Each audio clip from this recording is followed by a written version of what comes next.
Welcome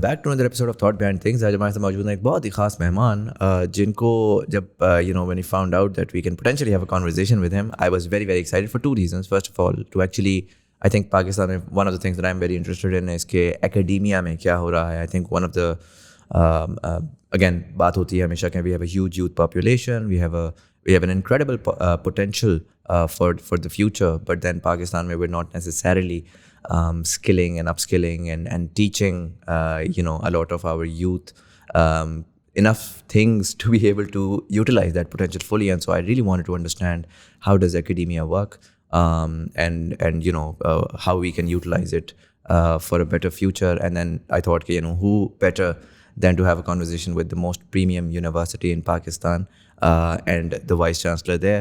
With us today is Dr. Arshad Ahmad, who is the Vice Chancellor of LUMS. Sir, thank you so much for being part of the show. My pleasure. Thank you for having me. बहुत शुक्रिया. मैं conversation को थोड़ा सा start करूँगा trying to understand कि आपकी early life, where were you born और आपकी early life कहाँ पे थी? जी, born in Karachi, raised in Karachi, studied in Karachi right up till college. School वगैरह आपकी कहाँ पर schooling हुई, and what were these years? I mean, I'm trying to sort of visualize growing up, what was it like? Yeah, so it was the sweet 60s. Right. At that time, I was very fortunate that my father happened to work for an international company. Mm-hmm. They offered scholarships. I got one in the Karachi American School. And when the company decided to leave, so did the scholarship. So then I moved to Karachi Grammar School, lucky enough to get in there. But it so happened that all of my family members had gone there. So it was not that bad a transition. So I did my O's and A's in Karachi Grammar School. And what year did you graduate from high school? I graduated in 1976. Wow. And that was... not saying you're old, but it's interesting because I've never had someone from A-levels as far back. I've had it probably late 80s as well. क्योंकि पाकिस्तान में वो जो एक evolution है from FSC to A-levels, Aahista Aahista बढ़ती गई and became more sort of democratized in a way. But this is very fascinating. What was Pakistan like in the 70s at the time? Oh my gosh, it was so different. I mean, both from the population standpoint, demographics, just the way of life. It was very different, very safe, clean air, water you could drink from not exactly from the tap, but in some places you actually could. At least in Lahore you could. Wow. My sister went to NCA here, and so we'd often come and visit her. And mashallah, she's done very well. May have heard of Nujan Bilgrami. So she's my elder sister. And so, we're all in the family very proud and happy that Pakistan gave us so much wherever we were. Very interesting. And 60s and 70s, do you think, what was the feeling at the time? Because I feel like when I was watching a video जिसमें वो 60s and 70s को उन्हें पाकिस्तान दिखाया, and watching that video it almost seemed like कि उस वक्त का जो नौजवान होगा वो बड़ा एक ड्रीमर होगा. If we're doing all of what we're doing today, I'm excited to imagine कि 50 years later in 2020, हम तो पता नहीं क्या कुछ कर रहे होंगे. Was it the same for you? I think, that dream hasn't really changed over the generations. Young people dream, they want to do the impossible. They believe in themselves. As the saying goes, youth is truth. Yeah. And so I think I was like anyone else, but also very confused at that age. You're 17, 18, you don't really know what you want to do in life. I knew one thing, though, that I was curious about everything and not sure which road I would take. Certainly not academia was not in my horizons, In fact, I was a pretty average student. I wasn't excelling in anything really that much, except I was very much interested in history, in the arts, maybe one-sided brain a little bit at that point in time. But I must say that I was inspired by so many of my colleagues who were also thinking big. You want to go where your friends are going. This is at that time, a lot of people were going overseas. And then it so happened that the Olympics were taking place in Montreal in 76. And I did have family there. And so my cousin invited me and said, "Ki aap aake dekh lein yahan par." Although I had admission in the UK, in the School of Architecture, of all the places. Acha. Because my brother-in-law, who's an architect, was also a very important figure in my life. And so, I wanted to be like him and followed, but I had no idea, really. And I didn't have the science, physics, and that kind of a background probably to be a good architect. But I had my sister's side of being inspired by art and design, and that really got me thinking in various different ways. What was the process at the time? क्योंकि ना internet है ना कुछ और है. So when you were applying, Pakistan से ही apply होता था? You have to go there. Pakistan से होता था और बैरूत में थी वो क्लियरिंग वीज़ा जो मिलता. अच्छा, पाकिस्तान से वीज़ा नहीं मिलता था? हाँ, पाकिस्तान से नहीं मिलता था. और मेरा भाई was going through the direct, he also was applying to a university in North America. And he was going through that and he was stuck. He was a year ahead of me, but by the time his visa cleared, we were in the same first year of the university. Interesting. And so you ended up going to Montreal. You didn't end up pursuing the architecture program. I did not, yeah. And what program did you end up pursuing? Well, this is also a very interesting thing. Now that my father isn't here, I will give him all the credit for insisting that you have to choose something where has to be secure, like most parents, doctor, lawyer, etc. Accountant was what he had in sight for me. And I said, I didn't even know what this is. And I don't think I'm a real numbers guy. I don't know if I'll do well. But I truly didn't know. I said, sure, if that gets me out and he'll pay for the tuition, then I'll do what he says, which I did. So that was the So you did hardcore accounting from there? Well, hardcore in the sense that I did accounting and finance. So there was a complementary subject there as well. And then also got interested in international business. So those were three areas I tended to look at. Right. That was a 4-year program at the time? Yes. Yes. Concordia University? Concordia University in Montreal. Yeah, it's one of the big ones. Interestingly enough, Montreal maybe has even more students per capita than Boston. And so it's a sort of a university town, 4 or 5 huge universities with now students of exceeding 50,000-60,000 in each one of those. So very young also in a way कि वहाँ पे majority population बड़े young लोगों की होती होगी तो एक culture उस तरह से develop होता होगा. जी, very multicultural, हर तरह के लोग, हर जगह से, more like a mosaic than a sort of a melting pot model that you had in the US. Makes sense. And before this, were you traveling internationally a lot? No. My first trip was to Islamabad on the basketball team. It's the first time I sat in a plane. अच्छा, this is one of your first experiences जब आप मतलब गए हैं बाहर तो फिर आप गए हैं बाहर और आपने experience किया. And I was the first one to leave in the family, and we weren't from any. We were from a modest family. Had to make sure that we sort of stood on our own feet. Parents encouraged education very much, very grateful to them. And the sort of perseverance of sticking through a program, I largely attribute to my father and mother, who said, whether you like it or not, once you sign up, complete what you have to do. And so that meant, if you wanted to sort of have some pocket money and do other things, then you had to work. And I did from the get-go. Acha. What sort of work? Well, it's kind of funny now because my first job was as a store detective in a grocery store. Store detective? What that meant was that you had these mirrors, usually in a store. So my job was to look that no one was stealing. And this is the pre-CCTV era, essentially. Pre-CCTV. So technology nahi thi jab. So essentially, you had to be there throughout and consistently keep a lookout. Like it's a security guard position, except you're guarding the merchandise essentially. Guarding the merchandise, occasionally doing the cash, and then learning inventory and doing all kinds of mopping floors and doing stuff that you had to do. So it's sort of a handyman. How was that experience? I mean, you grew up in Pakistan. Chale, middle class keh lein, upper middle class keh lein, but generally with a safe security net, right? Like, then you go and कि यार मुझे एक X amount tuition में आ रही है and then a Y amount जो है वो मुझे कमानी है, otherwise I'm out on the road. I mean maybe not out on the road, but things stop versus जब मैं घर पे हूँ और खाना मुझे मिल ही रहा है, मैं कुछ भी ना करूँ. खाना खुद पकाना था. And I don't know, -15, -20 degrees centigrade. Yes. So that's tough, right? So what was that? What was that experience like, and how do you think that shaped you as an individual?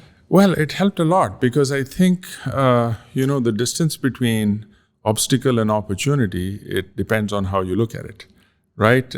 Some people think the distance is too vast and they just, get stuck in the obstacle end. Others travel towards the opportunity. And I always found myself to be opportunistic in the sense of trying to make the best of what I had and just roughing it through as much as possible. And then my brother joined me, so that was good living with him. We really got close in those years and did a lot of things together. But I was always curious about acculturation in learning from others around me. And Montreal offered the best because it has both languages, officially and otherwise. And you also have a lot of immigrants from around the world, especially in the university setting. So I had a chance to get involved in societies and doing extracurricular activities. So that, in sports, that was big for me, including winter sports. And, -15 suddenly doesn't feel like -15 if you know how to skate or ski or even. So you did a lot of that. I tried. I mean, not that I'm any good, but you can think of almost any winter sports, and Canadians have got that down pat pretty much, and they enjoy it, and that's how we go through the winter. Very cool. So you graduated in 1980, I would say.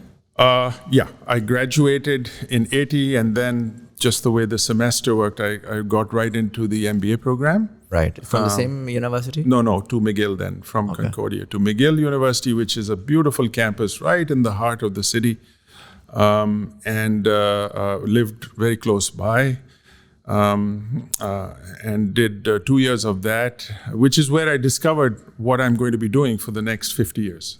And so what was the thought? क्योंकि काफ़ी दफ़ा ये question आता है for a lot of students when they're graduating, do I go for my master's immediately? And for a lot of people in Pakistan, generally the thought is कि यार यहाँ से तो निकल जाएंगे ना, so let's just apply for a master's that we think may be something that we might want to do. Just like you mentioned, it was during the program where you finally found your direction.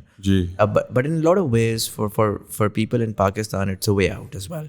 And that's when they begin to then build their careers. But you were already out. And so, generally मैं आज जब देखता हूँ, and I speak to a lot of friends there, तो वो ये generally कहते हैं कि the average age of people pursuing masters in the US and Canada is a lot higher than the average age of people pursuing masters in Pakistan.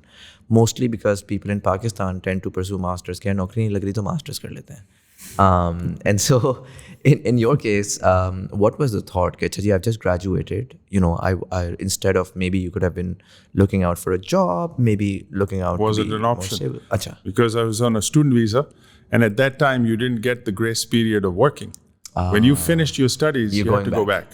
Interesting. But other than that, the requirement for work experience in master's degree, especially in business programs, has increased over time. At that point, you didn't need to have 2 or 3 or more years of work experience. So एक तो वो चीज़ बदल गई है over time. But I would also say that the expectations employers have of a degree, whatever it might be, has also changed. Because access to education has increased so radically, especially in the West. Canada is a good example. Among the OECD countries, it has the highest rate of access. So almost 2 out of 3 Canadians do college or higher ed, which is an immense number compared to, say, other countries that we know about. Yeah. Right? So again, supply बहुत ज़्यादा है, तो आप अपने demand को reconcile करना है. Exactly. एक तो ये है, right?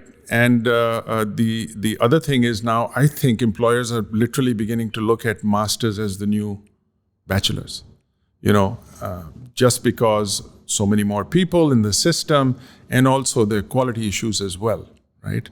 So that too has changed quite a bit over the decades. And so what was your thought at the time? कि अच्छा मैंने graduate करना है. देखिए, was it purely a visa issue?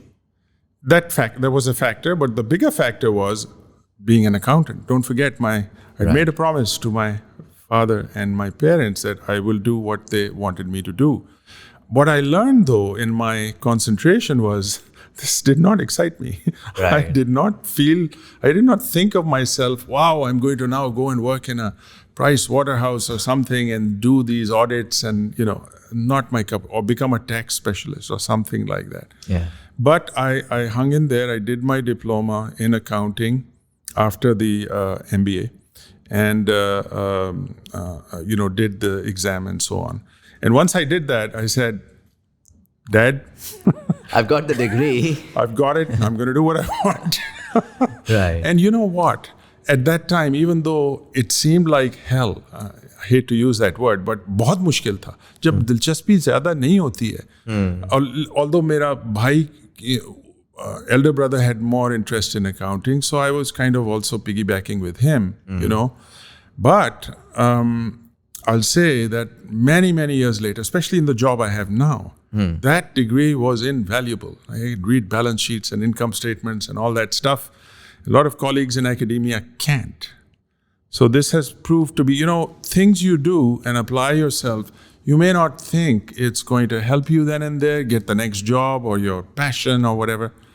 But if you stick through things and you practice and you learn, if you're open to learning, they do come back one way or shape or the other. Right. And so when you begin to pursue a career, that wasn't in accounting. And what was the first job?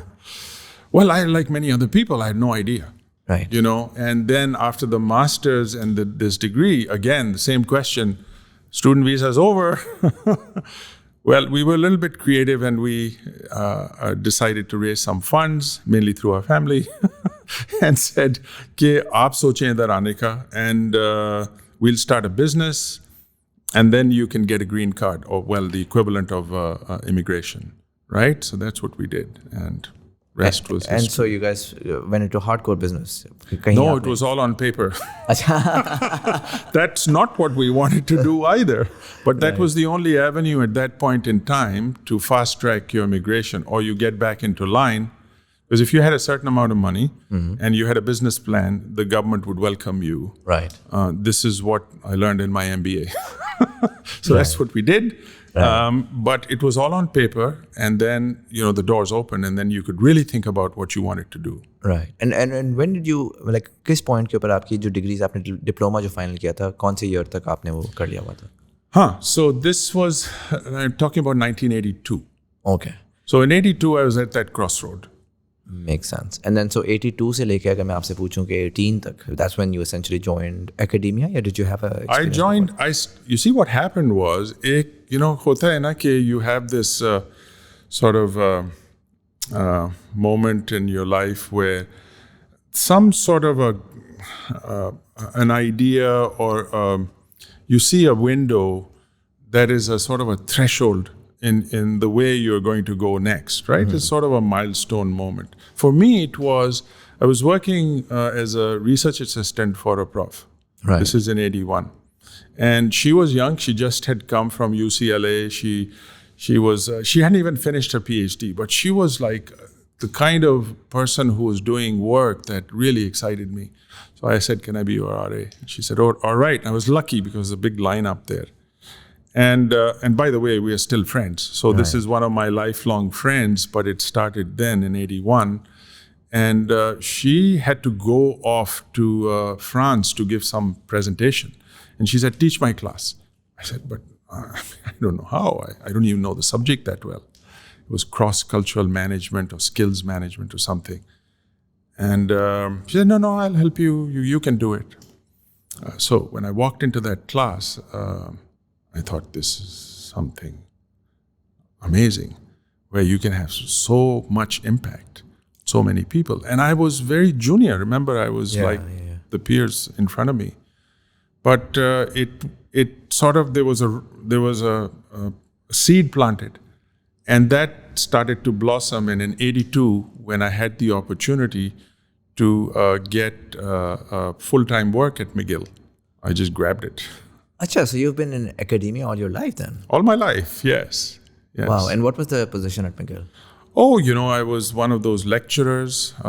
So I had a contract, pehle to like an adjunct, semester by semester. Then they liked what I was doing. Then I got a 2-year contract, 3-year contract. Then I started moonlighting and teaching everywhere else. I just loved teaching. What do you mean by moonlighting? Moonlighting, you're not supposed to do work other than the one institution you're full-time employed in. Right. But I had so much energy and I wanted to learn more about other institutions. So I'd teach in a college if they asked me to, or I'd teach a night course somewhere else. So that was the moonlighting. Makes sense. And I know that during this time you started your PhD as well. When was that? No, I did not, interestingly enough. So that continued for almost a decade or a little bit more. And even though my sort of first evaluation of teaching was not good, although I thought I was great, but my chair pulled me over and he said, I want to speak to you. I thought he's going to congratulate me on my evaluations. He said, yours are the worst evaluations in the department and you need help. Oh my God.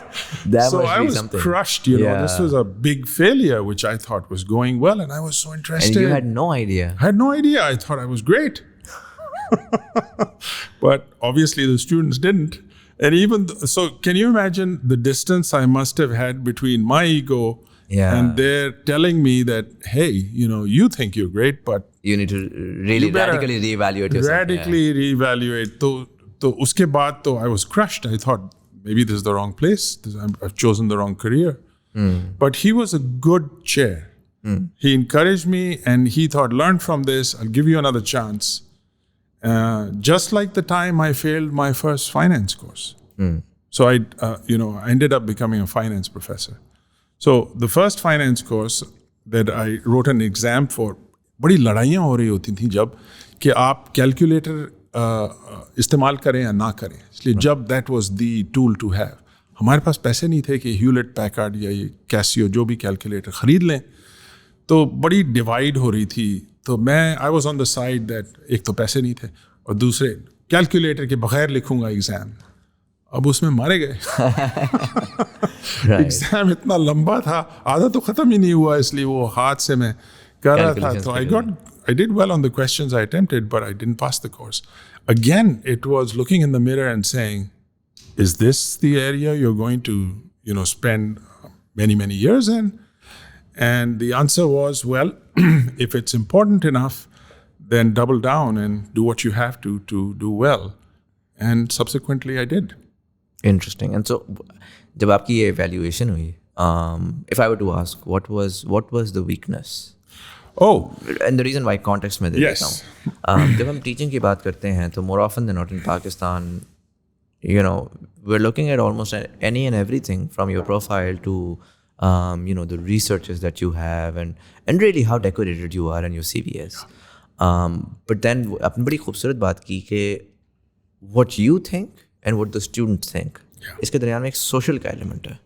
as humans have to teach humans, and so just social element के अंदर कहीं ना कहीं कोई translation में चीज़ lost हो रही है. And so teaching seemingly is one of the easiest profession. अगर आप professionally देखें, बच्चा आता है, वो आता है, मैं बड़े लोगों से बात करता हूँ, मैं उनसे पूछता हूँ, अच्छा क्या कर रहे थे? वो कहते हैं कि हम फारिग थे, कुछ समझ नहीं आ रही थी, हमने ट्यूशन्स पढ़ाना शुरू कर दी. हम यूनिवर्सिटी से ग्रेजुएट किए, कुछ समझ नहीं आई तो हमने हाई स्कूल में बच्चों को पढ़ाना शुरू कर दिया और ट्रांसलेशन में वो कर. सो इट सीम्स लाइक यार कुछ नहीं समझ आ रहा ना, टीचिंग कर दो, because it's just so simple. When in actuality, I think it's one of the most difficult things, because otherwise you have a step by step that you have to do on a desk, but here you have like 50, 60, 70, depending on the size, human beings with very sort of unique ways of connecting with you. Yes. And so I think it's a very difficult profession. And so in your case, what was really the weakness that they were really identifying and that you had to work on? Excellent question. And it's a question that we repeatedly now ask our peers and our colleagues now in the developmental process that we want everybody to be on to improve. In my case, the three things came out. First of all, which I can now call the curse of content. ठीक है? Breadth. यानी हर चीज़ जो मैंने किताब में है वो सब पढ़ानी है. वो तो घबरा गए कि ये इतनी सारी चीज़ें हम कैसे सीखेंगे, और ये इस रफ्तार पे जा रहा है it's like a bullet train, right? So I think I was just leaving people behind, thinking I'm doing my job, covering all the content. Maybe you should think a little bit more about depth. So that was the first thing. The second thing is that, introductory students, right? Students who are taking courses for the first time, when they're introduced to a new domain or discipline, really, really, I think those are the most important courses, by the way, right?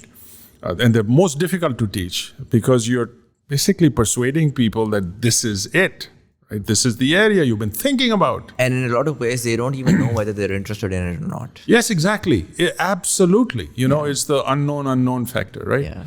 ठीक है. So, uske andar, there are models of intellectual development that I learned about subsequently. But one of them is that first-year students, novices who start off with a new domain, think very black and white. Right. They want the answers. They want structure. It's right or wrong. So it's a low level of intellectual development, right? But commitment bhi low hota hai. So if you measure on the axes of commitment and intellectual development, you're sort of very low on that graph, right? होता ये है फिर कि जब आप उनको time ज़रा ज़्यादा, when you spend more time on talking about higher level orders of thinking, not learning, but thinking. So when you start thinking, knowledge सिर्फ नहीं दे रहे हैं, बल्कि आप उनको apply कर रहे हैं, analyze कर रहे हैं. So really, the time जब आप critical thinking develop कर रहे हैं. Yes, we are going towards critical thinking, and even beyond critical thinking, creative thinking. Right. Right? Imagining. That's ultimately, everything you imagine is real type of thing. Yes. So on that trajectory, what I was doing in the classroom was giving a lot of ambiguity, which was happening in my own head. Yeah. मुझे खुद ठीक से समझ नहीं आ रहा था. I couldn't connect the dots. I was a young teacher, right? Which is what most young teachers do. They crush the content and they themselves can't connect the dots. So everything appears to be very discrete. So ये लोग कह रहे थे evaluation में आप तो बड़ा confuse कर रहे हैं हमें. Although ambiguity is one of those things you purposely introduce at a certain level of development where you want people to say अगर मैं इस तरह देखूं या उस तरह देखूं, relative thinking and the what if scenarios and all that. And then, to have that kind of rupture in your own mindset that you believe in something of how you learn, but then you sort of see, okay, well, there's another way to do this. You get all shook up. Sometimes you fail. Sometimes you wake up sweating at night and thinking, okay, ye kaise hoga? But everyone goes through that in different ways, right? So, वो ऐसा juncture आया था जब I think either I was creating anxiety among students or creating disruptions that they may have appreciated later, but then they were mad. Yeah. Makes sense. Right? And I think the third thing that didn't help me at all was that I really misused my time with them. How so? Well, learning just doesn't happen in the classroom. Most learning actually happens outside the classroom. Classroom में तो and flip learning के मायने यही है कि जो हम boring stuff class में पढ़ाते हैं, जो knowledge, content जो stuff है, वो पहले दे दें. Classroom में गुफ्तगू होनी चाहिए. Classroom में सवाल जवाब और वो problem solving जो वो खुद नहीं कर पाते हैं, उनको उनके साथ करें आप. तो फिर ज़्यादा लोग सीखते हैं. तो ये चीज़ों पे मैं तवज्जो नहीं दे रहा था. और उसके अलावा पढ़ाई नेचुरल एनवायरनमेंट्स में जो होती है वो बिल्कुल गायब थी. मैं तो बंद था 4 दीवारों में और वही जो सिस्टम था, लोग बैठे हैं like they are in a theatre. अभी तक बैठते हैं लोग इसी तरह, ये शो देखने आ रहे हैं. लेकिन that's not the learning model of the 21st century. That's a very one way, kind of open someone's head and put knowledge in there. That's not how human beings learn. But it's a model that was dominant. And in many cases in Pakistan, it still is. अगर मैं ये तो आपका एक critical juncture आया जिसमें आपने अपने आप को sort of switch किया, evolve किया, and how long do you think it took for you to get out of it? A long time. Yeah, it was a process of, when the theory of expertise, for example, a lot of literature on that, वो यही कहते हैं कि tenure rule of mastery. You got to practice. Whether you're a tennis player or whether you're a chess player, it doesn't matter, whatever your domain is. Whether you're a broadcaster, you got to practice. Yeah, right? And 100%. you learn through practice. There's a practice effect. Usme time lagta hai. Shortcuts nahi hote hain usme. So I think it's the same with teaching. You have to put in your time. And the time only is going to be productive if you're reflecting. Good teachers reflect. बल्कि उनको हर दिन, if not हर हफ्ते, time निकालना है कि सोचें क्या हुआ था, क्या किया था, किस तरह बेहतर हो सकते हैं, या किस चीज़ों में मुझे दिक्कत हुई है. और if you're not having the reflection loop, then you're really not learning. Right. Because that's the feedback loop. It's the internal feedback loops. We all have them. Yeah, and I think it's not exclusive to teaching. Yeah. I think it's exclusive to any area as long as you are looking to do something impactful. Absolutely. अगर आप stuck हो जाएं कि यार मुझे अब सब आ गया, I think that's really the death of human development. Gee, this was a finding actually in many leadership studies that have been done. Like, what makes a good leader? अब आपको हर तरह के इसमें जवाब मिलेंगे. एक जो बहुत अहम उसका हिस्सा है, that's reflection. Deliberate reflection. So it took me a while to learn this craft. It is a craft. I think good teaching is something you learn. You're not born with. Some are, but very few. Do you think anybody can learn to teach? Absolutely. Anyone can learn to teach. I'm a firm believer of that. Even those who cannot speak. I know teachers who teach with their mouth shut. Deliberately, by the way, they have a voice. Yeah. But उन्होंने ये देखा है कि एक बहुत ज़बरदस्त colleague था, Queen's University में, he actually taught law. And he said, I teach with my mouth shut. I said, how is that possible? Yeah. In a law course, how can you do that? Yeah. हो ही नहीं सकता है. कहता है मेरी theory ये है कि हम स्टूडेंट्स को सवाल पूछते हैं और फिर खुद जवाब दे देते हैं. और वो इतने बेवकूफ़ नहीं है. वो जब आप सवाल पूछते हैं वो चुप रहते हैं, जो उनको पता है आप जवाब दे देंगे. आप वैसे ट्राई करें, बाय द वे, अगर सवाल पूछें और 5 सेकंड रूल अप्लाई करें. सवाल पूछें और 5 सेकंड रुकें, कोई ना कोई ज़रूर बोल देगा. लेकिन हम फौरन जवाब दे देते हैं. वो एक awkward सा pause आता है, तो then someone's like, maybe I need to speak. Yeah, they want to break the silence, right? Yeah. So actually, silence is a pedagogical tool, right? But in his case, what he was doing is he wanted to empower students to make use of the time together. So he would provide a lot of structure before class, but during class, they had to manage the time. They had to manage the discussion. तो वो आके बस, he said, I used to bite my tongue. I wanted to say, but every time I said something, I was taking that space that he wanted them to develop. Yeah. He'd give them lots of feedback after class. Right. So there's a lot of out-of-class stuff you can do. And, a lot of students in their formative stages, the number one thing they want, many studies confirm this, they want to spend time with faculty. Not just office hours कि आप exam में क्या होगा. They want to know, सीखना है उनको, ज़िंदगी के बारे में सीखना है उनको, अपने careers का सोचना है, उनका दिलचस्पी है various इदारों में. We have a huge role to play. I mean, what a privilege to shape a young person's journey. Who else gets that? Yeah. So इस तरह के मुझे ख्याल आ रहे थे जब कि इतना I've got this gift मुझे मिला है, and what am I going to do about it? Interesting. PhD जब आपने eventually की, what was the thought behind it? Was it like was it a more thoughtful response to your teaching journey, or was it more like, जिस तरह मैं honestly Pakistan में देखता हूँ ना, तो I find it very weird कि academia जिस तरीके से sort of setup हुई भी है, where you're like, in a very sort of black and white way, the HSC sort of popped in and they were like, masters होना लाजमी है पढ़ाने के लिए, और फिर PhD होना लाजमी है for XYZ, and then उसका एक sort of system है of how you grow in that theoretically, which makes sense in a very simplistic way, but more often than not, what that does is that you have people with absolutely no real world practical understanding of how things happen, and they're just in this weird race कि बस जी मैंने graduate करना है, फिर मैंने अपना masters complete करना है. Again, like I mentioned before, people who are so 100 people who graduate, 95 would end up getting a job. That means they were, or they had the right sort of skill, and then 5 wouldn't. And then they would decide कि यार कुछ नहीं मिल रहा, बहुत कोशिश की है, grades भी इतने अच्छे नहीं थे, understanding भी नहीं थी, तो let's go for our masters. They'll go for their masters. Now they're with a master's degree. They go back to the job market. They're still not getting a job, but now they have a master's where they are the 5 out of 100 people who can actually work at a university, and they end up teaching as a profession in a lot of universities. Right. And so the students, more often than not, are condemned in a way to the worst possible person to teach them, because the 95% who could potentially have taught them are officially kept out. Yes.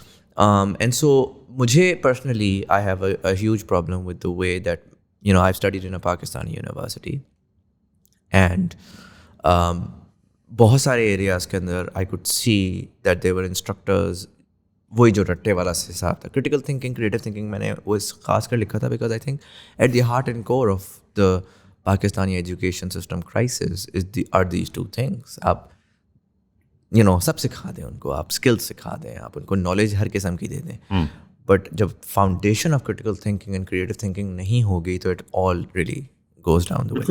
I mean, I think you're identifying system factors, which is really the way to look at this problem. I think one of the big mistakes that was made here was to have a 2-year bachelor's degree. Only in 1992 that changed, right? Until then, people were not getting 16 years of education, the rest of the world did. So how would our youth go and apply anywhere with half a degree? Yeah. No one was letting them in. So एक तो बड़ा मसला था. And LUMS was the first, by the way, that introduced the 4-year bachelor's program. Right. Despite all the naysayers and so on. And the 5-year law program, another innovation from LUMS, जो वो भी against the norm था. 3 years generally.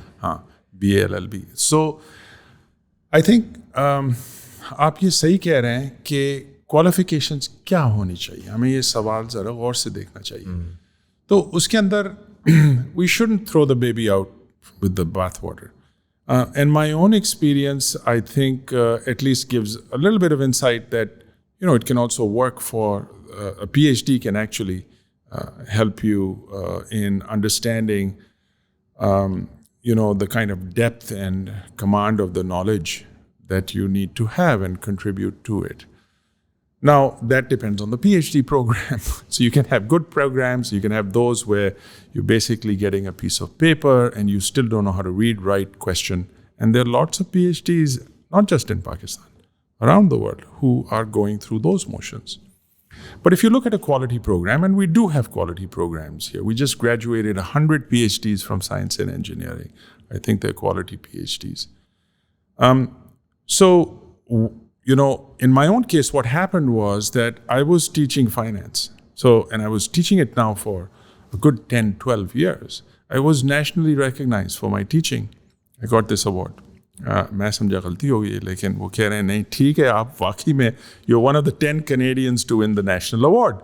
So ठीक है. And then I started coordinating that program. So I was meeting 10 new teachers around the country every year. I did that for 10 years. I learned so much from those people, right? बात ये थी कि मेरा जो दिल की the direction I wanted to go in was not more finance, because I didn't want to publish in those journals, and I wasn't strong in mathematics, or I wasn't a physicist, and those were the kind of people who were making these models, financial modeling, derivatives का पूरा इदारा शुरू हो रहा था, and everyone and their uncle wanted their kid to go into banking or finance or something in those years. Darmiana ne bola, I wasn't a math guy and I wasn't like physicists. Yeah, engineers, physicists, finance. Nuclear scientists, all going into finance.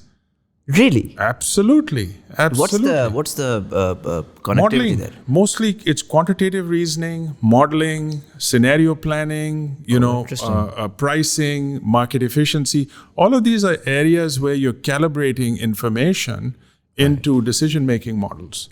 Risk mitigation, for example. Interesting. So it's interdisciplinary in that Absolutely. I think all subjects are. We just create artificial boundaries and make them one discipline, but actually everything's connected. I mean, you can't tell me that, watching a beautiful painting is not going to help my cognitive skills in diagnosing radiology x-rays. Actually, there is a connection. People who do that become better radiologists. Right? So we just have to learn how to connect those dots and learn without these boundaries and borders, which I hope to talk about in a moment. Right. But here, what you have is, an opportunity for me to say, okay, what do you really want to do? You're in a position now. And I, the more I was learning from these teachers, I said, I've got to learn about learning. I don't know anything. I don't know a single theory of learning. अब मुझे award मिल गया national. वो मुझे एक भाई ने पूछा कि भाई आप बताएं आप कौन सी थ्योरी करते हैं यूज लर्निंग की. मैं तो शर्मिंदा हो गया. मुझे एक नहीं आती थी जी. So naturally for me the program was psychology and human learning, and that's what I did. Cognition, instruction, and especially computers in education. So, and you did that from McGill as well? Yes. So that was like 12 years after my master's. Right. And that was purely for a learning outcome? Purely. Because this would give me a tick mark for maybe a position? No, it was not for that. I already had the tick mark. I had a job. I was in the biggest finance department. I was earning well. I didn't need to do this. Right. I was doing fine. And I was being invited to teach all over the world. I had it pretty well. अब बच्चे भी हो गए थे, family को ख्याल रखना था. I had to be, growing also as a father. But there was this burning desire in me to learn about learning. And then I found the program. And, normally people were graduating in 6 years from that program. उतना time लगता है, 4, 5, 6 साल लग जाते हैं PhD करने में. मैंने 3.5 साल, 4.25 साल में कर ली. क्यों? ख्वाहिश थी. बच्चे भी थे, फुल टाइम जॉब भी था. I took a year sabbatical. So it wasn't because I'm super smart. It was just I was motivated. So, you can't stop a person who's motivated. And that's the question for our young people. What's going to motivate you? If you don't know, it will come. Just give it a chance. You don't have to know right now. And this idea that, parents say, just go with your passion, I don't think that's good advice, frankly. Passion is something that you have to take out after experience. It's not sitting there. Yeah. Guitar bajana hai, bas, that's my passion. So मैं पूरी जिंदगी guitar बजाऊंगा. Maybe, most likely, आप सोच लें कि 2 million और लोग आप ही की तरह सोच रहे हैं. So good luck. Right? So those choices we make at certain points in time, and it happened for me as a natural progression of my curiosity rather than I need more money or I want another position or anything like that. Makes sense. कौन सी year में आपने की थी PhD? Finished in 1999 or near 2000. And then 2000 to 2018 तक you were still in Canada in the same area? No, then I had this whole new door open. Now, when you finish a PhD in another domain, but you're in another department, in fact, all my colleagues were saying, आप ये मर के नहीं करें, कोई आपको यहाँ पर permanent job नहीं देगा, आप कभी आगे नहीं जाएंगे, कोई करता ही नहीं है इस तरह. मैंने कहा फिर नहीं आगे जाएंगे तो नहीं जाएंगे, करना तो लाजमी है. तो मैंने किया. फिर then you're up for what we have a process for tenure and permanence. So what happens is after you finish your PhD. Sorry, tenure का थोड़ा सा मुझे बताएं. I mean, I have a rudimentary understanding of from pop culture. But what is it? How does that work? And is the same system in Pakistan as well, or that's more of a North American thing? No, it's in Pakistan as well. You can call it permanence if you like. So, most people in every organization are contractual employees, right? Okay. But in the case of academia, what's different is that after 16 years of your education, and then you add another 6 maybe for your PhD, right? So you've done 22 years of academic training. Then you have to prove yourself to your colleagues that you know your stuff. So you get hired on a tenure track or a permanent position, right? And it's an 8-year window for that, to prove yourself. Okay. 8 saal after 22 years of formal training. 8 years of proving yourself, और मतलब वो पहले साल भी आप prove कर सकते हैं? नहीं कर सकते. अच्छा. उसकी टाइमलाइन होती है. Right. अब तो आपने 8 साल गुजारने हैं आपने. कोई लोग 6 साल में कर लेते हैं. ठीक है. लेकिन उससे कम बहुत मुश्किल होता है. ठीक है. ठीक है. और प्रूविंग योरसेल्फ के क्या मायने हैं? उसके मायने ये हैं कि आपने जो एरिया चूज किया है आप उसमें माहिर हो जाएं, और खुद माहिर ना सिर्फ ना हो, दूसरों को भी महारत दिखाएं. You have to supervise students, you have to lift other people, you have to do service, you have to teach, you have to do other things too. But your primary goal is to prove yourself as a scholar. Right. So it's not just, having a quantity of articles. Some people may write just 3 articles in 6 years. Right. Some people may write 40 articles. Depends on your area and other things. Some people may write 1 book. Right. वो भी मुख्तलिफ होते हैं disciplines की norms and standards. So we accommodate all that. But it's all excellence. You have to excel. Now, more progressive universities said कि ये तो scholarship है, obvious, आप discovery कर रहे हैं या integrate कर रहे हैं, apply कर रहे हैं, उस तरह की scholarship कर रहे हैं. लेकिन आप पढ़ाने की scholarship भी होती है या नहीं? तो ये बहुत अच्छी बात हुई है during my lifetime, that equally what was seen as something subsumed under research was teaching. उसको साथ खड़ा कर दिया. तो that's a teaching excellence framework. So अगर आप इनोवेट करते हैं, करिकुलम बनाते हैं, आपने लोगों की जिंदगियां बदली हैं, आप कम्युनिटी में सर्व कर रहे हैं, यू हैव इम्पैक्ट्स, राइट? तो उसके अगर आप स्टैंडर्ड्स बनाएं, and if you achieve those, you can get permanence in that as well. तो होता यह है कि पहले 3-4 साल में आपके पीयर्स जो हैं और कमिटीज़ हैं वो आपको फीडबैक देती हैं कि आपकी प्रोग्रेशन कैसी हो रही है, इसमें कम है, या इस जर्नल में आप सोचें, या इस तरह का काम करें. वो फीडबैक मिलता है. फिर वो अगर आपका मिड टर्म रिव्यू सक्सेसफुल हो, then you go ahead and in your 6th year, 6.5 year, you submit your portfolio, and then you get it or you don't get it. Right. And we leave a year in case you don't get it. The person has time to transition to another place. Oh, if the tenure is missed, you're not continuing there anymore. Not in that institution. You have to leave. Oh, wow. Yeah. So it's a pretty big deal. It's a pretty big deal. And that's why, scholars tend to be rather isolated, sometimes disconnected from other things. And that was the model this was the sort of Humboldtian model, of progressive universities after World War II. But things have changed now. We're finding that society is telling a lot of academics, don't sit in your ivory towers. There's too many publications coming out. We can't keep up with one discipline, let alone interdisciplinary work.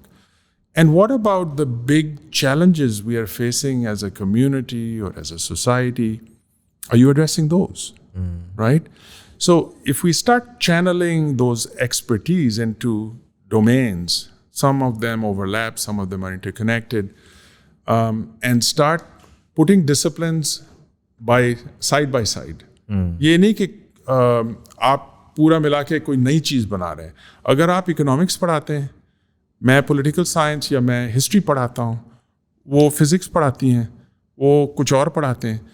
अब हम 4 मिलके अगर कोई मसला मिलके करें, we probably have a better chance, right? So this is interdisciplinary work, and there's multidisciplinary work. And then when you think of transdisciplinary work, which is sort of the continuum page, the most integrated of them all, you're also working with industry. Oh, okay. You're also working with other organizations outside, public, private, government. Right. So when you start integrating learning as a whole, that makes it a much bigger space for creative, critical, and not just policy work, but actual work that is implemented to change lives of society. Makes sense. So that's the model we are going with at LUMS. I wanted to sort of give you a heads up on what we are trying to do. We're going to quickly transition to that. I just want to have a sense of 2 things. What were you doing right before you were coming to LUMS? And what made you come to LUMS? Spent your whole life in Canada. Academia globally, badi fark hai. In a lot of ways, I know that you probably aren't paid more here. I also know that it's not an easier job. So what was it that जिसकी वजह से आपने कहा यार ठीक है, I'm going to relocate thousands of miles to a place, 16,000 miles to a place where I was a long time ago, and I'm going to do this. Why did that happen? Yeah, so the first part of your question, what was I doing before, was, I've always been an academic, right? Identity was of a teacher, scholar, and someone who tried to intersect with other parts of society as much as possible. So I would be out there working in organizations. I did a lot of volunteer work too, a lot of volunteer work.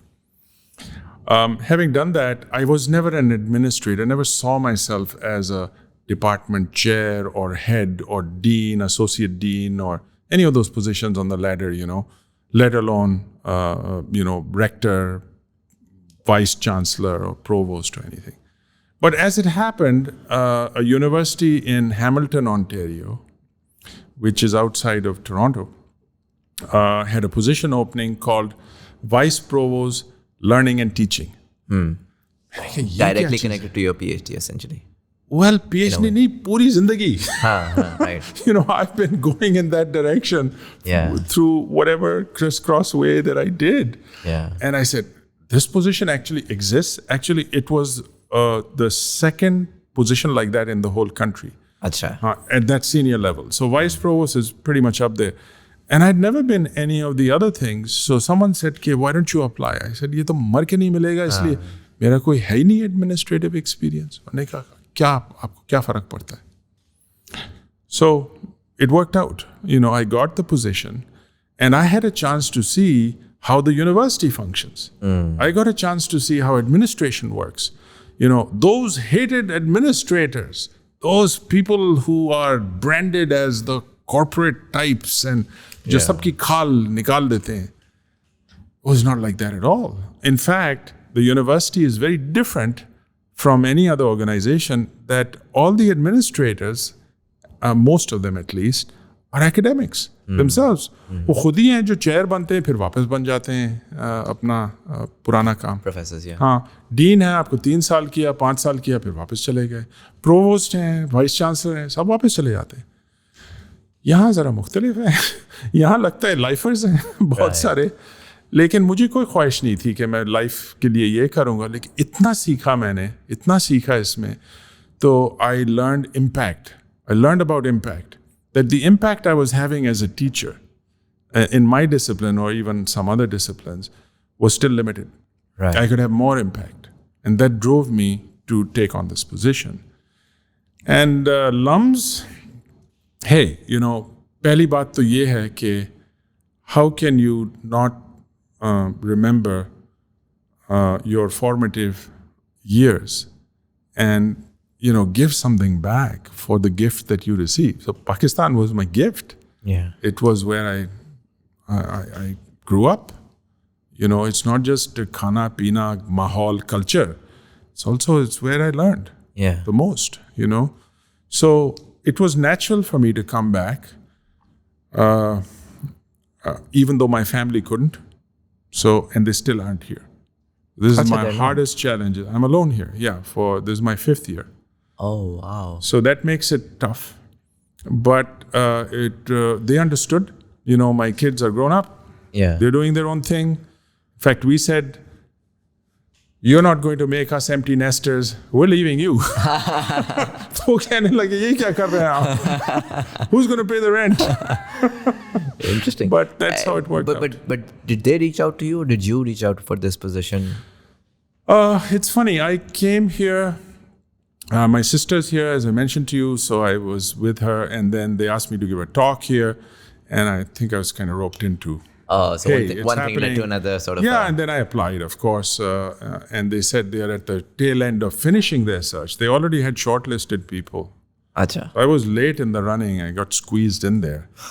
And I just spoke honestly about what I think I can do here, and I said, this is what I can offer. Okay, so I'm going to sort of switch the conversation. थोड़ा सा मैं आप समझना ये चाहूँगा, अगर मैं आपसे पूछूँ, you've been here 5 years.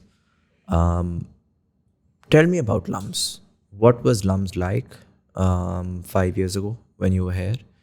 And how has it evolved over time? What are some of the areas where you have tried to, because जाहिर है आप जितना भी कोशिश कर लें 16,000 मील दूर जो निज़ाम है वो डिफरेंटली इवॉल्व कर रहा होगा versus what you were used to first of all, but also in a way आप ये नहीं कह सकते कि अगर वो उस तरह वो एक निज़ाम से आप आए थे और यहाँ पर एक निज़ाम है तो ये अच्छा और बुरा है और आप उसको उस तरफ ले जाएं तो वो अच्छा हो जाएगा. There is a cultural social context जिसमें हर चीज़ की अपनी एक एवोल्यूशन होती है. And so what did you find when you came here, and how has it evolved since then? Well, one way to summarize it is 2 words: hidden treasures. Yeah, itne sare best kept secrets hain, which I thought were so exciting for anyone, whether it was me or anyone who would take this kind of position on, that they were at a stage, such a young university. I mean, in the scheme of things, at that time when I joined, it was 31 years old, right? And we just celebrated our 35th anniversary. And in 35 years, if you look at the trajectory of other young universities, they don't have a comprehensive 5 schools, all having their own trajectories of amazing growth. So unfortunately, LUMS is known as a business school. It's not a business school. It is one of 5 other schools, although business school, being the oldest, has produced some of our greatest alumni. And it is the only accredited, AACSB accredited, internationally accredited business school in Pakistan, which has been a mixed blessing for LUMS, because when you get good at something, then people want your prized faculty and they get offers you can't compete with, and this has happened. Right. But I think if you look at science and engineering, or if you look at our biggest school, Gurmani, humanities and social sciences, ये 3 बड़े school हैं और इन्होंने ज़बरदस्त काम किया है, और इसमें इतने छुपे हुए gems are there that it was a time to refocus on faculty, to look at governance systems that would sort of get them away from the administrative aspects of work and focus on what they're really good at, push the boundaries, work with each other, so many collaborative opportunities. And, start looking beyond our own neighborhood and think even beyond Pakistan. How do we position ourselves in the next 35 years? So we're a household name in, say, South Asia and Central Asia, and not just in Pakistan. Yeah. And not to forget that we have a school of law, also fairly nascent, and a very young school of education, which is now only 4 years old. Acha, so there's an education program as well now. Oh, yes. It has 2 MPhil degrees and undergraduate minors, and it's probably going to have the most impact of all the schools, just because, the education sector here is, it's just Wild West or Wild Frontier that remains to be unlocked. Also, an incredible opportunity, considering the young population. मैंने earlier ये चीज़ mention की थी, कि it's generally often ignored in Pakistan, but I think just like food security potentially is one of the most important areas जो हमें hit करेगा आने वाले वक्त में. Climate change बहुत important area है. Yes. मुझे पर्सनली लगता है कि right there with climate change and food security, education is a ticking time bomb, and if we don't fix it, we're going to have a huge population of people that could either be our biggest assets or could be the reason for our demise, right? आप उनको direction ना दें, आप उनको वो शऊर ना दें, and they're gonna eat you up essentially. बिल्कुल सही कह रहे हैं. I mean, education is if you think back, every country that has prospered has focused on developing their educational sector, because it just has so many multiple benefits for everyone. It's an equalizer in so many ways. And it's a sign of maturation. It's a sign of people thinking beyond their, जो भी उनको opportunities मिली हैं, दरवाजे खुल जाते हैं उनसे हर तरह के. So I think in this regard, the areas that you mention are critical in focusing our educational efforts on those very areas. Climate change is on the minds of the generation here, younger generation than it was, say, in my time. You know, I mean, we never thought about that, Yeah. frankly speaking. And young people are far more invested in thinking about practical solutions. They want answers. Right. They are not just going to be okay with agitation or, just protesting.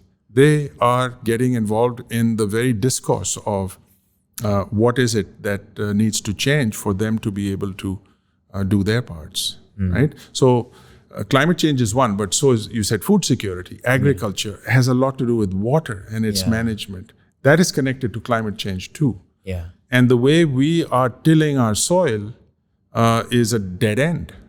You're just going to run out of productivity in terms of land being given up for development. Yeah.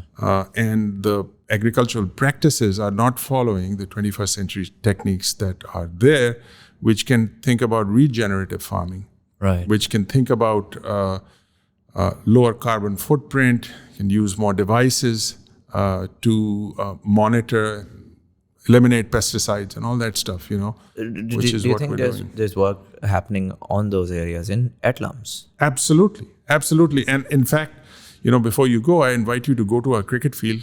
Behind that, you will see there are 4 canals of land that are Center for Water Informatics and Technology called WIT. अच्छा.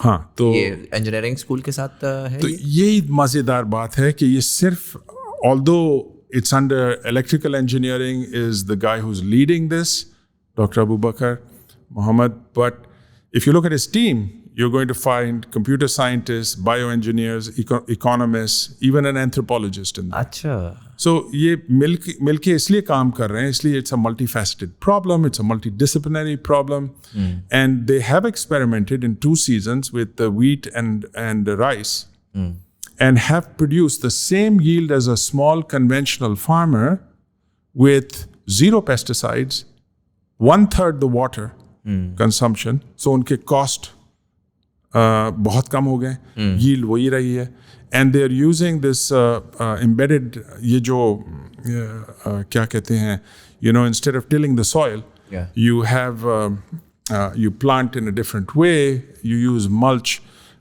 to feed and regenerate with the natural ingredients from the ecology, but rather than chemicals and so on. So I mean, fertilizer use is lowered as well? Or? Yes. उनके input costs कम हो गए, and they're using solar to power. They're using drone technology to measure.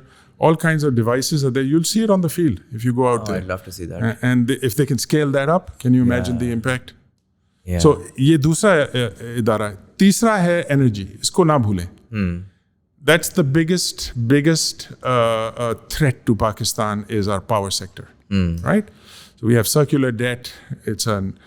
You make a decision today, it's going to affect young people 30 years from now, Right. And we are stuck with the problems people made decisions for many, many decades ago. Right? Yeah. So the Energy Institute here, only 4 years old, has written numerous reports that have gone to the federal government. They are in the Planning Commission. They are on the Prime Minister's Committee. They are on every single, national body that has to do with power. They are advising them. So they've given them a series of reports. And those reports, a most conservative estimate is that having made implementations from their recommendations, the government is saving $1 billion each year for the next 10 years. That's pretty high impact. Another $1 billion they can save if they implement the remaining recommendations that are underway. And tangible things are coming out like the electric vehicle policy. Guess where that came from? तो हम इसको ज़्यादा बाजा नहीं बजाते. But we want to be behind the scenes and guide and give policy recommendations. So if you see an electric rickshaw that is now on the road, made at LUMS, with a South Korean company. 6 new startups have come along this in this area of 2-wheelers, 3-wheelers, with a swappable battery. This is a new concept, right? So you eliminate time spent in regenerating, and they are more economical. And the cost of the rickshaw is equivalent to the cost of a regular rickshaw. तो उन्होंने financing का भी सोचा. Without the tar वाली sound. Ji. It's so silent. I mean, I drive an e-bike around the campus, so I'm always on a little motorcycle, and I can sneak up to people, and they don't know I'm coming. Very cool. Couple of things. पहला तो मुझे ये बताइएगा. I know that you guys have a very interesting NOP program. Yeah. And I was speaking to someone. I graduated from FAST, and back in the days they had a OSP, sort of similar to the NOP program that was with the Ministry of Science and Technology, government funded. I spoke to someone who was part of that program and graduated from there, and वो बड़ा तारीफ करता था यार, बड़ा government से हमने expect नहीं किया था कि इतना कमाल का प्रोग्राम रन करेंगे, but unfortunately that's over now. काफ़ी सारी डिफरेंट यूनिवर्सिटीज में प्लेस था.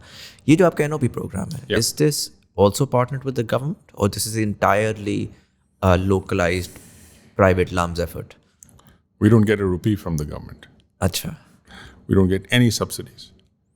There's a private institution, but it's a not-for-profit. Every paisa we make goes back into the university. There is a foundation where we try and build an endowment so we can stand on our own feet. And being sustainable and standing on our own feet is one of our long-term goals as well. So, you hinted earlier when we met that young people are concerned about rising fees, right? And tuition, and rightfully so. Because it's not just fees, it's every single thing in front of us now is more expensive, right? Whether it's onions or tomatoes or you name it, gas or jo bhi hai, jo essentials hoti hain apni inflation index mein, they are all shooting through the roof. And then there's currency, then there's other areas which are really affecting people in a big way. Tuition is a part of that, right? Every family would like to see their children go to a good university. And unless it's a public university, and there are many private universities in the 230 we have in Pakistan, you have to think about, well, how are you making room and giving access to people who can't afford it? Before we talk about high tuition, we should talk just about access. And to me, access is one of the fundamental obligations a university has, especially if you have quality programs, to give every talented person, everyone who can meet your merit standard, should be given that chance. Not be, discouraged from whatever barriers they may have, socio-economic or otherwise. अब आप NOP का देखें, you can take all the talented young men and women in the country who are maybe from a family of 6, that's the average size of a family in the rural areas, maybe more. Unki आमदनी होती है कोई something like $200 a month. Okay. Now, you can't get a LUMS you can't get any education for $200 a month, right? So, if we can go to those people and set that as our standard, okay, we are going to give everyone from at least that level, not just tuition waiver, tuition scholarship, but we're also going to prepare them so that they have an even chance to get in here. Also to room and board, transportation, living stipend, the whole 9 yards for all 4 years or 5 years of their education. So that was the idea of the NOP program 21 years ago. Right. ठीक है. तो उन्होंने छोटा से शुरू किया 1 इलाके 2 इलाके. अब हम जाते हैं 170 सूबों में. Villages, towns, cities, districts, all over the country. Team जाती. We are on a talent hunt, to be very honest. That's what we are looking for, is talent. So we go through boards, we've established relationships. We tell them that this is possible if you want to learn. And you have shown that metric, FSC में आप अच्छा academically कर सकते हैं. If you can write SAT exams, which we will help you to prepare. So वो 13, 14, 16, 18,000 लोग जो apply करते हैं हमारे NOP के लिए, उनमें से कोई चंद हज़ार को हम यहाँ ले आते हैं ऑन आर एक्सपेंस. राइट. 2-3 हफ्ते के लिए. तो उनको कल्चरेट करते हैं, उनको बोलते हैं कि भाई देखें इस तरह की life is very different from what you might be accustomed to. It's coed. You know, although women and men don't, it's a residential experience, which is also unique. half of our 5,000 students live on campus. तो 2,500 के साथ आप रहेंगे और आप अगर merit का if you can cross that bar, you can come here. So that's one level of accessibility.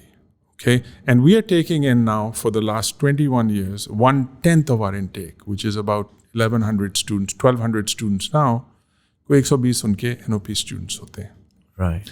और वो NOP students को आप देखें कि तजर्बा क्या है, 21 साल में क्या किया है, उससे फ़र्क क्या हुआ है. तो मैं आपको क्या कहानियाँ बताऊँ, वो तो उसमें 3 घंटे और लगेंगे. लेकिन मैं आपको 2-3 मिसाल दे सकता हूँ. Give you 3 examples. CSS exams. कितने लोग लिखते हैं? I think the last count was 17,000 people write the CSS exam.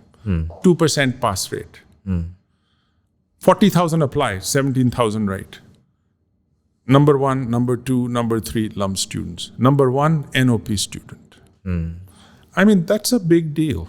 Yeah. And if you look at all the people going into our civil service, a lot of students don't run away to banks. This is a myth कि सब LUMS के students भाग जाते हैं. This is like a visa office. LUMS visa लिया, आप भाग गए.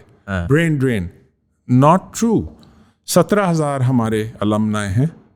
उसमें से कोई 11,000 पाकिस्तान में, 6-6.5 बाहर है. और ठीक है, क्यों ना हो बाहर, पढ़ने के लिए जाते हैं, लिखने के लिए जाते हैं, करियर्स बनाने जाते हैं, फिर मेरी तरह वापस भी आ जाते हैं. राइट. तो इसमें कोई खराबी नहीं है. लेकिन अब आप दूसरे लेयर पे जाएं. What about the ones who don't need the NOP full board, but what about the ones who need up to 100% of their tuition? So that is 1 out of 3 students at LUMS. So this is another, misperception. LUMS is for the rich kids. 1/3 of them are coming from very, very challenged socioeconomic backgrounds. This has something to do with how do we deal with access. So उससे होता क्या है, क्यों कर रहे हैं हम ये कोई not trying to win awards, although we have on these counts. It's because we want to gain strength from diversity. इसका accessibility का दूसरा हिस्सा is diversity. तीसरा हिस्सा is inclusion. So if you want to be an inclusive university, you want to learn from all of these people coming from these, Pakistan, I mean, it is, I would say, one of its greatest attributes is that it is 70 languages, so many cultures, हर तरह के लोग रहते थे. अब आप इस्लामाबाद में टैक्सिला जाएं, सबसे पुरानी दुनिया की जो university, one of them was in Taxila, right? उधर किस तरह के लोग आते थे? हर तरह के लोग आ चुके हैं, हर तरह के लोग आए हैं. आप उनकी हिस्ट्री देखें. ये तो this was the corridor, the Indus Valley was the place, and the mountains was where they came, including Alexander the Great. Whether it was the Mayans or the historically देखें कि what kind of breeding this area has had. We are rich, culturally so rich, and we learn from this diversity. We embrace this diversity, and we must make that as one of our top values to guide this university.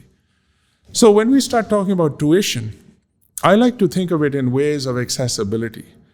And yes, I mean, there's an old maxim, that you get what you pay for, right? Now, if the thought is that we are taking in money to give more salaries, well, actually, I think one of our competitive disadvantages is that we don't pay enough salaries. We say if you want to work in a university, you're doing it for reasons other than money. But at some point, faculty have to pay for rent, for their children's education, for their khana pina. अगर हम अच्छी salaries नहीं दे रही हैं तो कोई और देगा, वो उधर चले जाएंगे. तो क्वालिटी ऑटोमेटिकली आपकी क्वालिटी गिर जाएगी. Quality is a function of faculty. Period. If you don't have good faculty, you can forget about making all the nice shiny rooms you want. And there are so many of them in Pakistan. The एक के बाद एक, every time I go, एक और नया इदारा बन गया है. फैकल्टी किधर है? वो किसी का चचा पढ़ा रहा है, कोई का भाई पढ़ा रहा है, कोई ये पढ़ा रहा है, वो पढ़ा रहा है. It's not that people without PhDs can't teach, which was your earlier point. I think they can. But they are not, they have other jobs. They do full-time work. You know, they're professionals or they're doing other things. They don't give time to students. They don't understand the university system. Yeah. So you get some who are very good, but your differentiation is done through people who are Hardcore academics. Hardcore academics, but hardcore educators. Yeah. People who want to learn and want others to be better than them. That's the goal of an educator. कि मेरा शागिर्द जो होगा मेरे से अच्छा होगा. You know, अब आप वो 4 साल में शायद नहीं कर पाएंगे, शायद 6 साल में, शायद 10 साल में. लेकिन sooner or later, these people who we are graduating are coming back and we are learning from them. So I think our tuition, yes, it has gone up and it will probably go up again. But then, you know, if we don't do that, we have to cut some of our programs, we have to cut some of our scholarships, we have to cut our growth plans, and we have a lot of plans. So we want to, you know, if we're going to go international, we better stick to our strategic directions. Makes sense. Let's talk about the growth programs. And इसमें I'm going to bring in a couple of things. देखिए, जब भी कोई institution भी हो जाए, but individual भी हो जाए, जब वो एक सर्टन पॉइंट पे पहुंच जाता है ना, और मैं इसको अपने एंड पे लेकर आऊँगा. मैंने पॉडकास्ट स्टार्ट की 2 साल पहले, और उसमें मेरे कुछ गोल्स थे कि मैंने ये करना है, इस तरह की कॉन्वर्जेसन मैंने टैप करनी है. अल्हम्दुलिल्लाह करना ऐसा हुआ कि I got the access, I began to get the knowledge, and so I was able to pretty much tick mark most of what I had planned. And these days I'm looking inwards and I'm thinking, यार मैं what's next for me and for the platform. And so मेरे दिमाग में 2 चीज़ें आती हैं. या तो मैं ऊपर देखता हूँ, मैं कहता हूँ यार if I am able to do this in Pakistan, I should be able to do this in the region, and through that I should be able to connect my audience as well as the region to Pakistan. It's 2-dimensional. So जब मैं जाके reason से बात करूँगा तो reason को इन a way insight मिलती है पाकिस्तान की, और पाकिस्तानियों को इंसाइट मिलती है रीजन की और बड़ी सोच की. एक दूसरा तरीका ये है कि मैं कहूँ कि यार अगर मैंने ये सारा का सारा कर लिया है यहाँ पर, तो then I start to look at you know sort of laterally के और क्या क्या हो रहा है, and how do I help others grow to build similar platforms, and you know एक इको सिस्टम बिल्ड किया जाए. 2 डिफरेंट स्ट्रैटेजीज हैं. मैं अगर इसी को मैं यूनिवर्सिटी के उसमें करूँ, I think LUMS has achieved that excellence. Undoubtedly, I don't think anybody, and even indicators, awards, all of those things say the same. So मुझे 2 outcomes नज़र आते हैं. पहला ये नज़र आता है कि या तो LUMS helps, actually 3 नज़र आते हैं. पहला ये नज़र आता है कि LUMS helps fix the broken system जो पाकिस्तान में है, जिसमें बहुत सारे और इदारे हैं. So if you can do what you're doing at LUMS, you can theoretically do that for, let's say, 5 other institutions, and then 15 other institutions, and 50 other institutions, whatever the mechanism could be for that collaboration. दूसरा मुझे ये नज़र आता है कि if LUMS can do the same for 5,000 students through digital intervention and so on and so forth, it could then begin to do the same, at least not on the same scale, but on similar scales for 50,000 people and then 500,000 people. तीसरा मुझे ये नज़र आता है, and you mentioned Central Asia earlier and South Asia earlier, and I actually went on your website and I saw it was very fascinating. I didn't imagine it, but there was a panel for international students. And historically I've heard कि Punjab university में Africa से लोग आ रहे हैं, middle east से लोग आ रहे हैं. हमने सुना कि कायद-ए-आज़म यूनिवर्सिटी, जो पाकिस्तान की जो हिस्टोरिकली बड़ी यूनिवर्सिटीज़ थी, वहाँ पर ही आते थे. और अफ़गानिस्तान तो has been a common feature. But obviously while I was growing up, that thought was never there. You know, we go abroad. Yes. बाहर से कोई क्यों पाकिस्तान आएगा, right?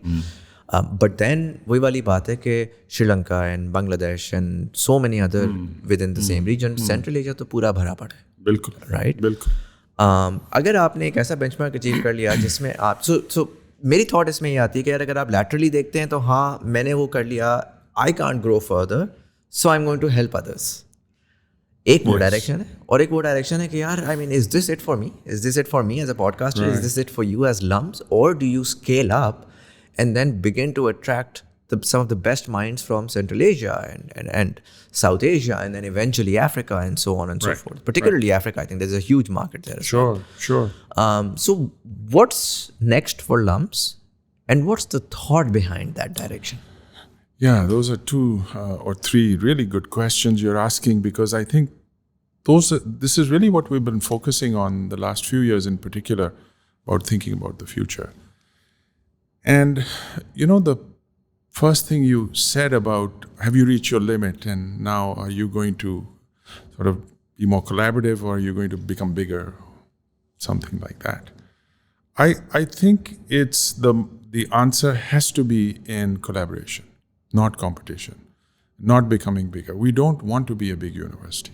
We don't even want to have another LUMS in another city. Why? It's because of the reasons we talked about. You have to have a core number of faculty.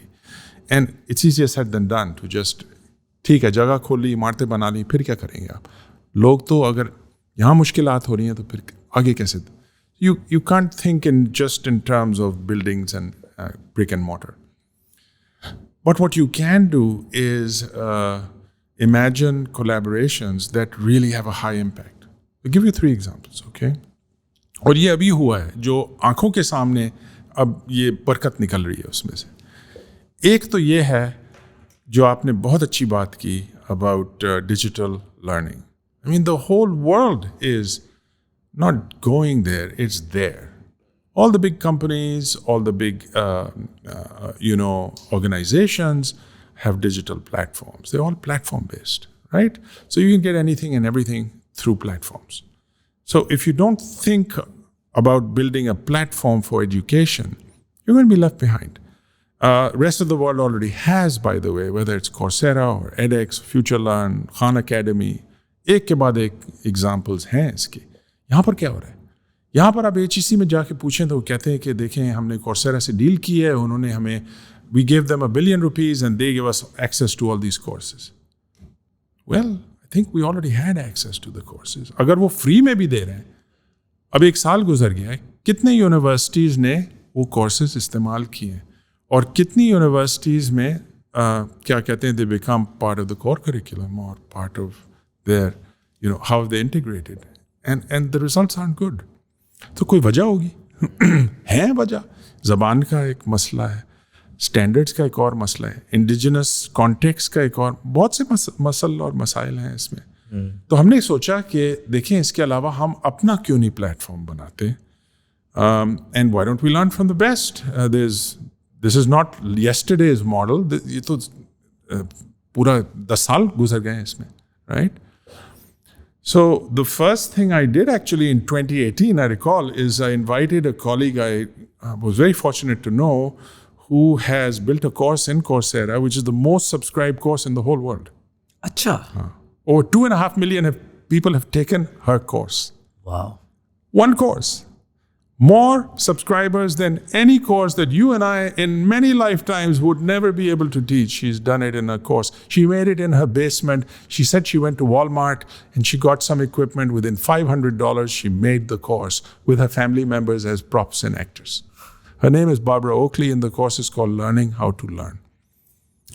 अब वो खुद ही इतना मजे की टाइटल है कि लोग सीखते कैसे हैं. अनलर्न करना पड़ता है, रीलर्न करना पड़ता है, और वो कॉग्निशन में न्यूरोसाइंस हमें क्या बता रहा है, किस तरह हम अपनी वो चीज़ें मजबूत करें जिससे हम ज़्यादा सीख सकते हैं, अच्छा सीख सकते हैं, बेहतर सीख सकते हैं. तो मैंने उनको इधर बुलाया. वो कराची गई, इस्लामाबाद गई, इधर टॉक किया और उन्होंने हमें एक तोहफा दे दिया. तोहफा क्या था? तोहफा ये था कि आप हमारा कोर्स ले लें, बस शर्त ये है उर्दू में बना दें. हमने उसको बना दिया है. तो when we started going there, COVID happened. Now COVID, I hate to say it, was a blessing in this regard because everybody went online. Nobody here was teaching online, but after COVID, everybody was teaching online. उसमें से अच्छे experiments थे, उसमें से बुरे भी थे.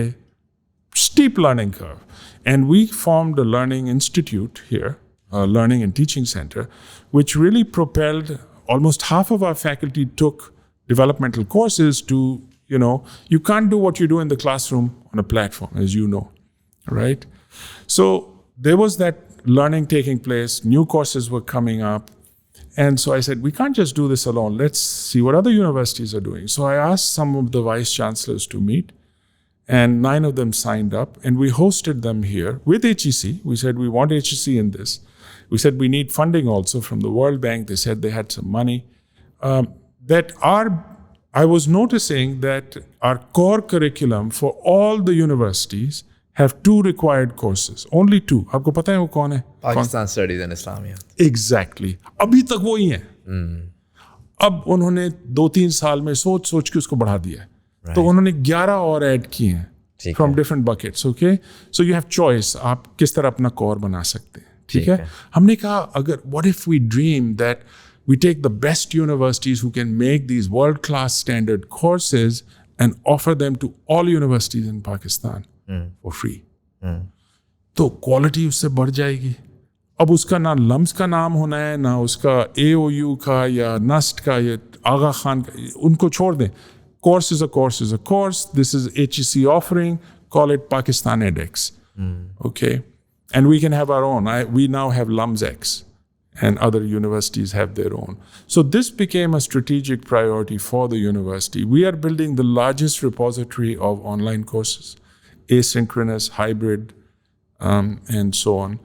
And now those 9 universities that met, we met again in Islamabad the next time at NUST actually, and वहाँ पर quality पे focus किया कि what will be the quality criterion that meet the threshold for these courses. And now we're meeting in Hazara University on the 9th of December to go forward with this program. So this is a very high impact, lot of collaboration, and all students in the higher education system will have access to those courses at almost zero cost. So that to me is a great success story. And these are add-on courses, or do they directly impact your credit hours as well? No, these are core courses. They have to take them. Students have to take these courses. Now it'll be up to the university, say you're University X, and आपको हमने पेश कर दिए हैं LUMS के 10 courses, NUST ने अपने 6, another ये जो 9 इदारे हैं, बल्कि अब 13 हो गए, वो सब अपने 5, 6, 8, 10 courses ऑफर कर देंगे asynchronous. So हज़ारा यूनिवर्सिटी का स्टूडेंट कहता है कि यार मैंने जो ये वाला कोर्स है वो मैंने नस्ट से लेना है और ये वाला मैंने LUMS से लेना है, और वो ऑनलाइन ले सकता है. ऑनलाइन ले सकता है, और उसमें ना आपको शागिर्द की ज़रूरत है, इसलिए they are self assessed, not self assessed, they are asynchronous. So there's no live portion in this. So it's video on demand, and it's basically... It's not just video. It's a carefully designed and curated course where you have assessments as you move along. Right. And they are more robust than some of our classroom-based courses. And I can say this with some confidence because I built a specialization while I was at McMaster in Hamilton. So this was back in this was about 7 years ago. I built 5 courses in a specialization for finance. It's called Finance for Everyone. You know how many people have taken my course? Over 100,000 students. I don't teach it. Yeah. बनाया मैं, चला गया. अब वो उसके पैसे भी जो आ रहे हैं उधर ही जा रहे हैं, मेरी जेब में तो एक पाई नहीं आया है. मैं खुश हूँ. इसलिए मेरी ख्वाहिश यही थी कि लोग मुझसे सीखें. Impact again. Impact. Right? Yeah. Total impact. So now it will be up to the University X to say, ठीक है, are we going to make these available? Are we going to allow them with our in-class courses as well? और उनकी जो resources बच जाएंगे ना, they won't have to, those teachers don't have to teach those courses, they can teach something else. और shortage है teachers की, तो ये, it's a win-win. Makes sense. Right? So this is one example. I want to give you another example of collaboration. Young university, 4 years old. Okay, VC comes up and says कि देखें आप स्कर्दू गए. मैंने कहा गया था मैं 92 में. देखें बदल गया है बहुत. इमरान खान ने बहुत हमें इंटरनेशनल एयरपोर्ट हो गया, ये हो गया, ये हो गया, वो हो गया. You have to come and see what's going on. So much to offer to Pakistan. So I was very much interested.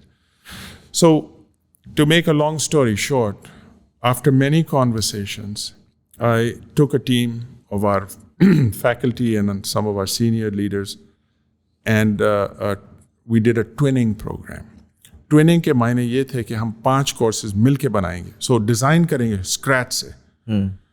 शर्त ये होगी कि वो courses 80% will be field based. So people learn in natural environments. Classroom में नहीं होंगे, आप DOSI plane पे होंगे, या आप सतपरा लेक पे होंगे, या आप कोई दुकान में बैठे होंगे.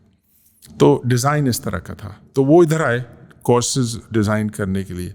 तो 5 कोर्सेज जो हमने चुने, एक पानी पर है, एक एनर्जी पर है, एक entrepreneurship, e-commerce and life science.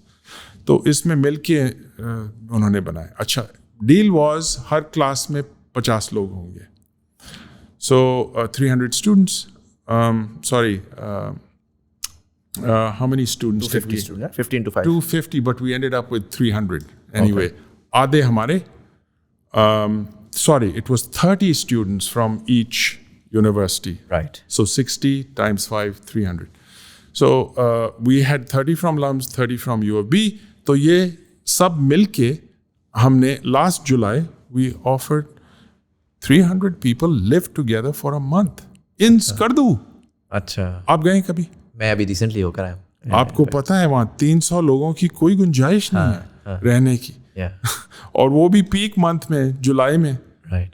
You know, we said logistical issues हैं, we'll overcome them. We did. We worked like crazy. और वहाँ पर वो बेचारे जो गए शुरू में, मैं बेचारा कह रहा हूँ इसलिए, वहाँ पर वो हो गई थी, स्लाइडिंग हो गई थी। Right.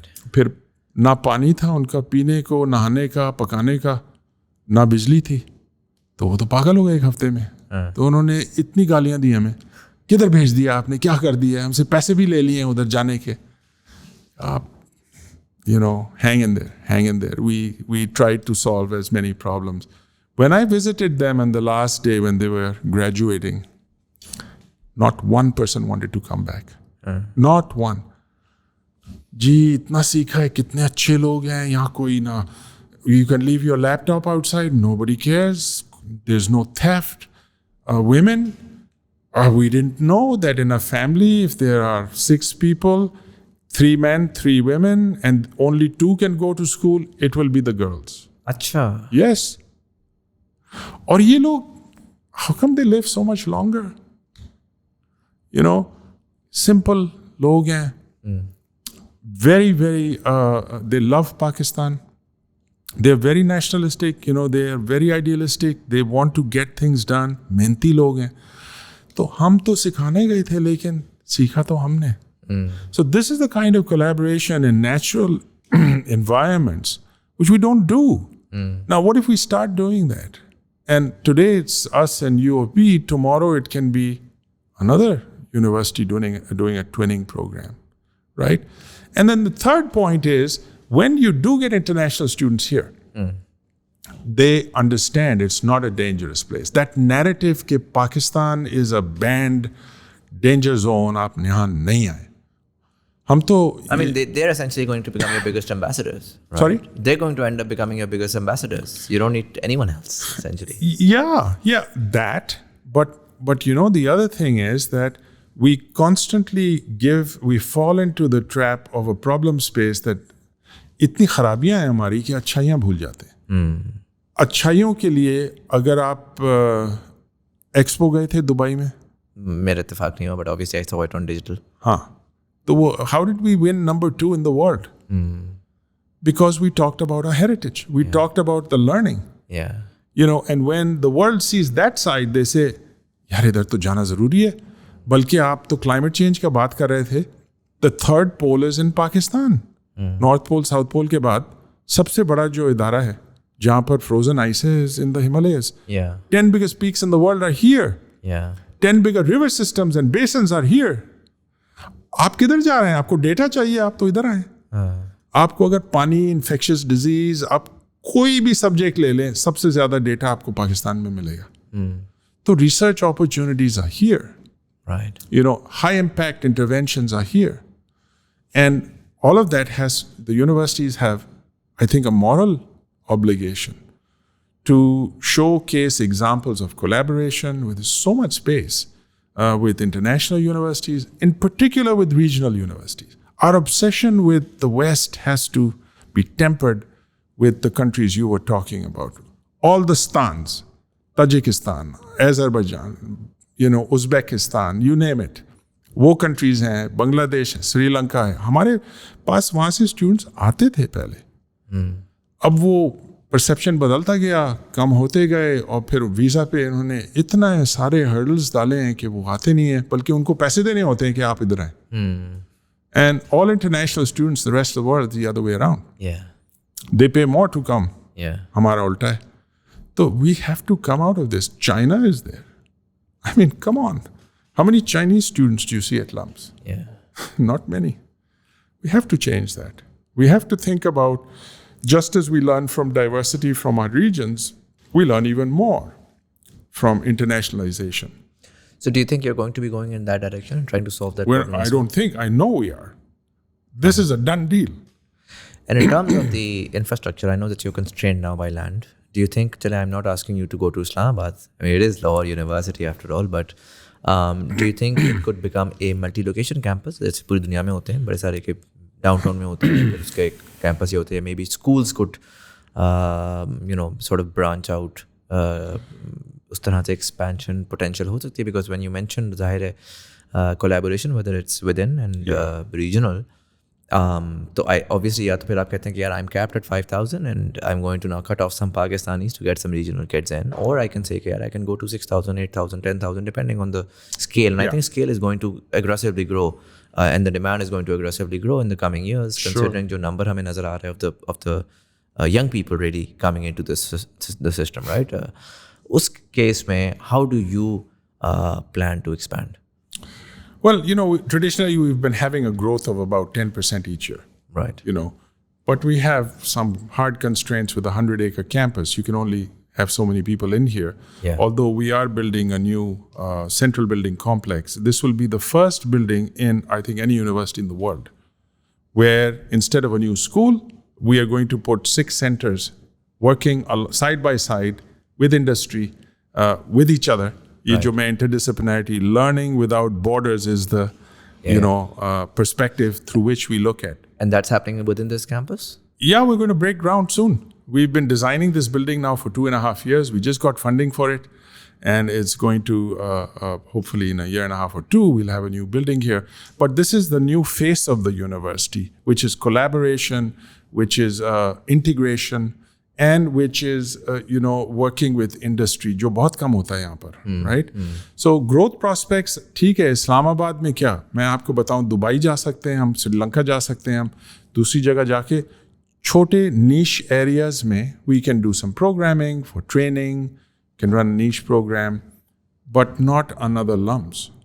Not another multi-campus operations. No, so multi-campus, I'm not necessarily saying make it a multi-city campus operation. I'm saying within Lahore, अगर आपका स्केल बढ़ता है तो ऐसा पोटेंशियली मुमकिन है कि मैं कहता हूँ कि जो आपका यू ब्लॉक है, आई बिलीव जहाँ पर यू ब्लॉक है, सो यू ब्लॉक कैंपस में लेट्स से ह्यूमैनिटीज़ का या सोशल साइंसेस का स्कूल है, इंजीनियरिंग का स्कूल जो है वो बहरिया टाउन में.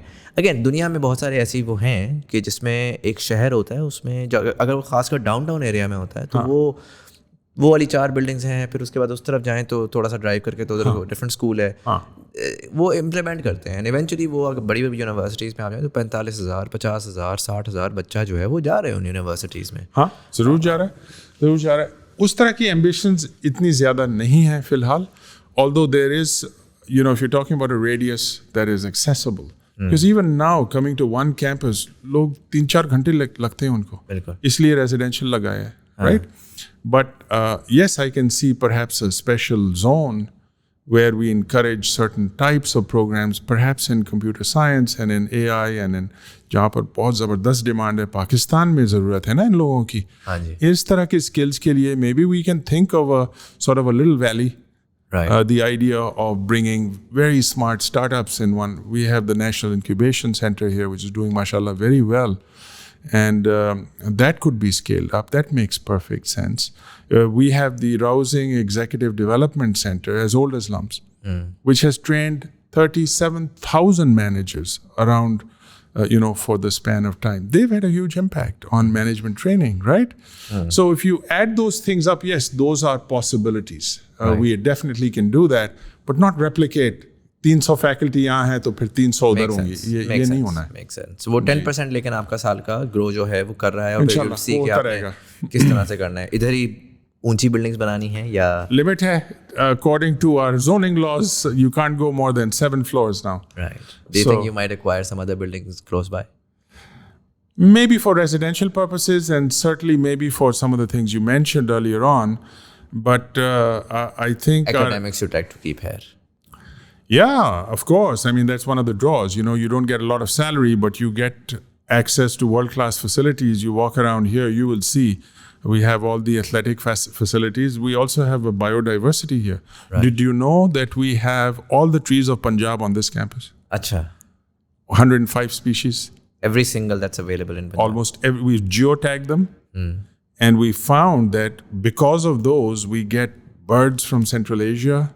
We've got thousands of birds that initially I came here, I said, yaar, ye to koi lagta hai main, I'm in some sort of a, what do you call them, arboretums or something like that, अब वो 2 बजे रात के 2 बजे वो चिड़ियाँ शुरू कर देती हैं तो वो आपको जगाते भी हैं और फिर they also give you peace of mind. But there's an ecology here of real life beyond.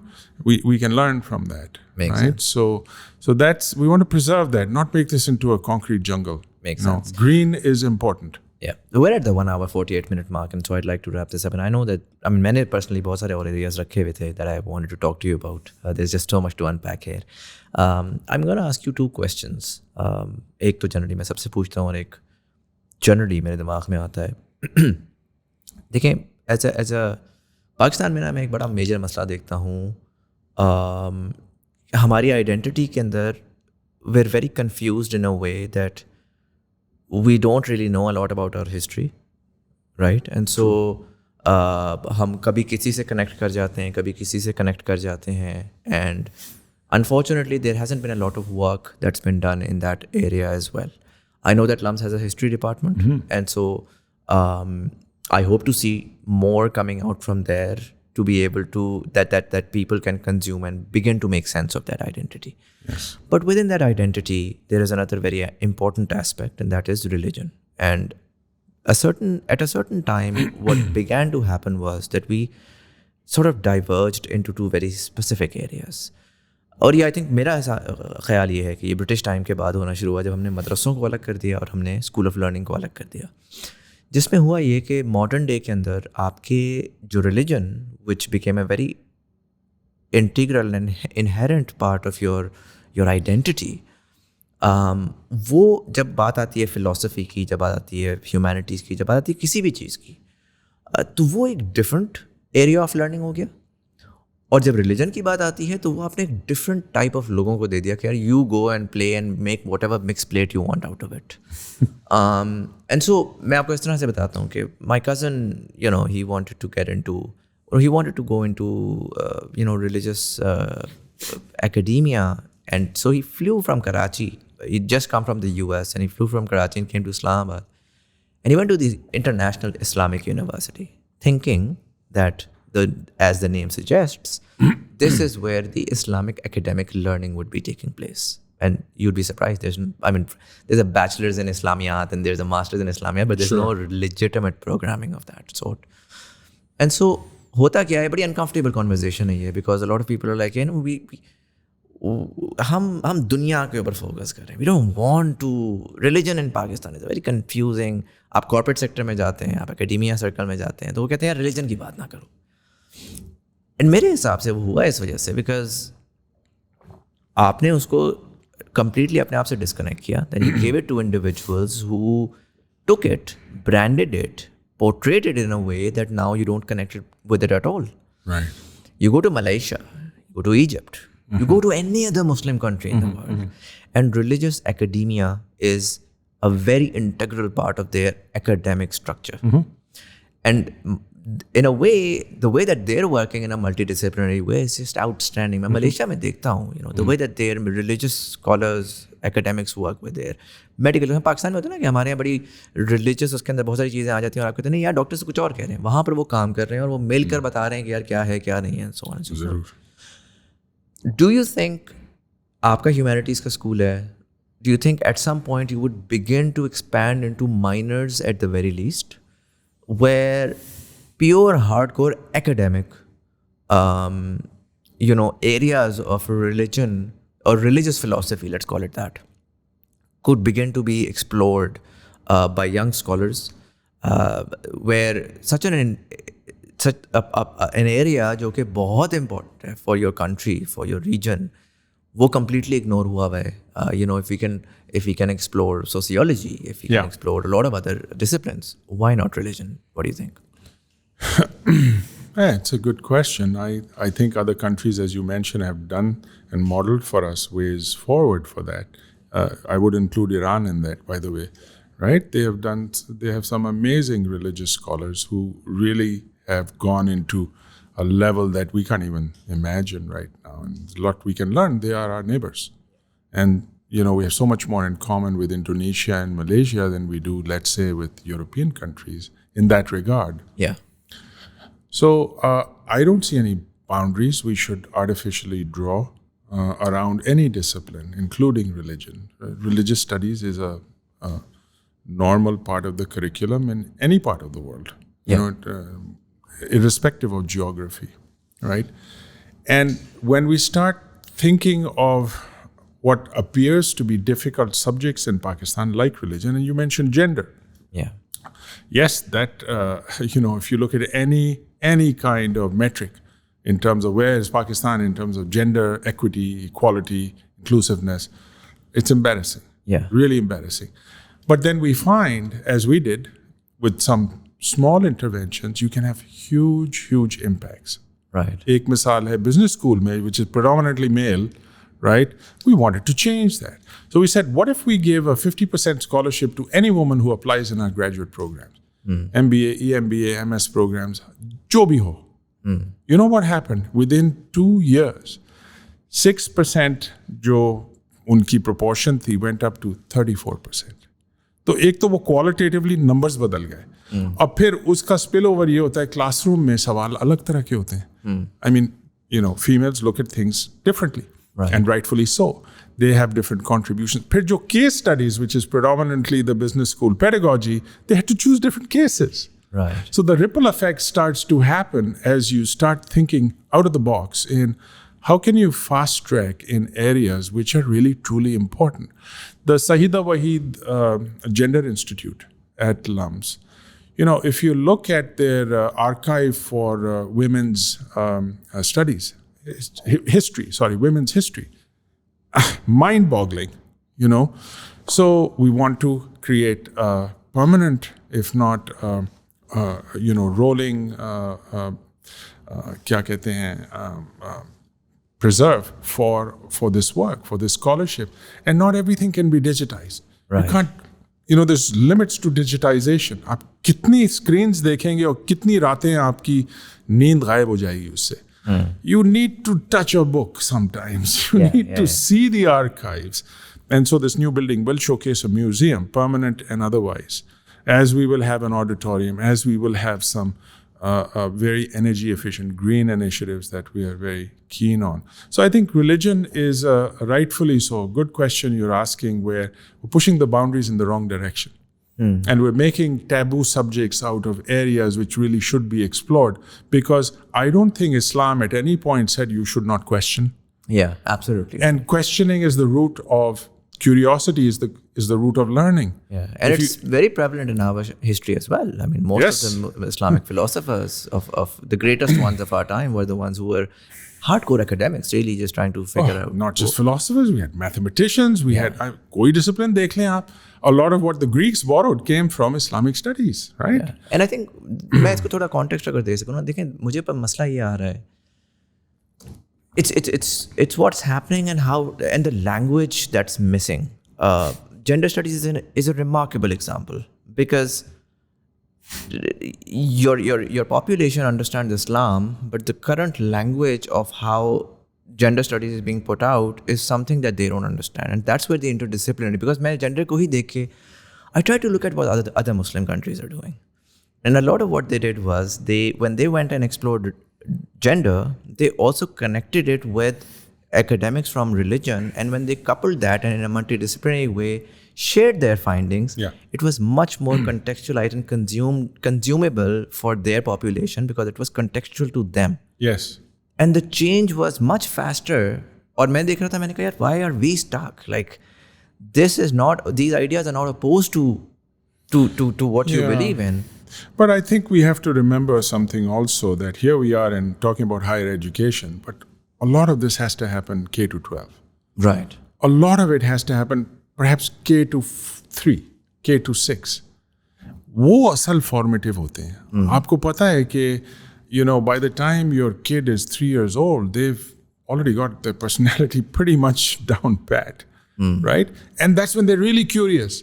इतने सवाल पूछते हैं कि सब माँ बाप कहते हैं खुदा के वास्ते और कुछ नहीं बोलो. Why is the sky blue? ये क्यों है, वो क्यों है?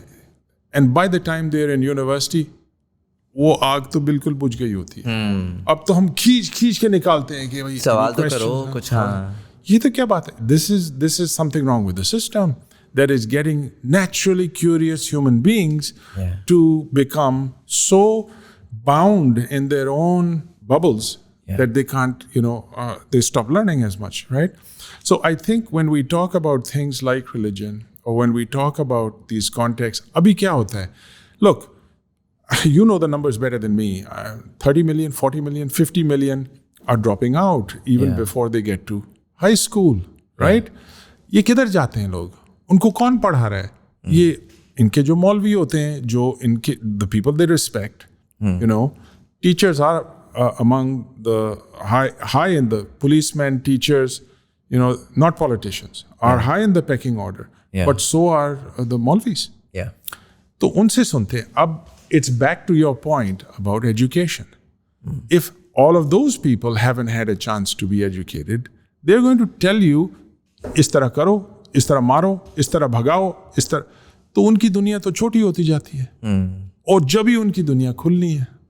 So I think we have to think system wide, and it's not going to be through a single national curriculum. It's not going to be through some silver bullet that you just put in there.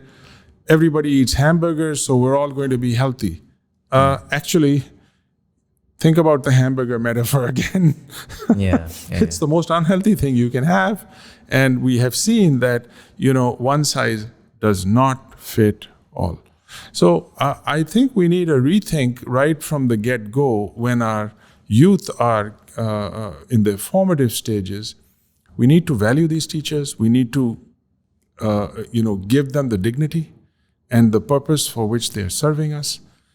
And we need to connect the dots, right, from the get-go, so that we can think about the well-being of our nation and beyond, because this is a developmental problem for humanity, not just Pakistan. हमारे जैसे बहुत से और भी मुल्क हैं.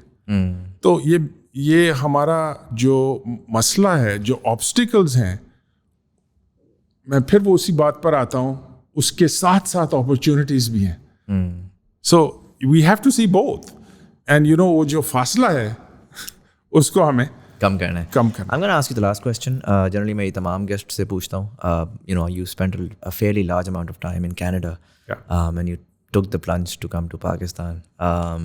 जाहिर है कि जब आप आ रहे हैं और यहाँ पर आके टाइम गुजार रहे हैं, one can hear this sort of self-awareness or self-actualization where you're primarily driven more by impact, to be very honest, than anything else right now. And so impact तभी आता है जब आप बिलीव करते हैं.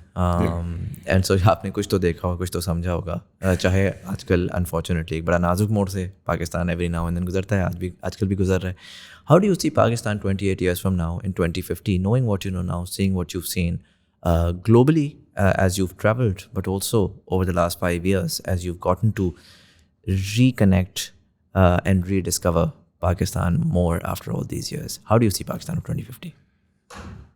Well, I see Pakistan with the glass not just half full, but pretty much brimming right up to the top. I mean, hope is not something that you empirically determine historically. It's something that determines where you will go in the future.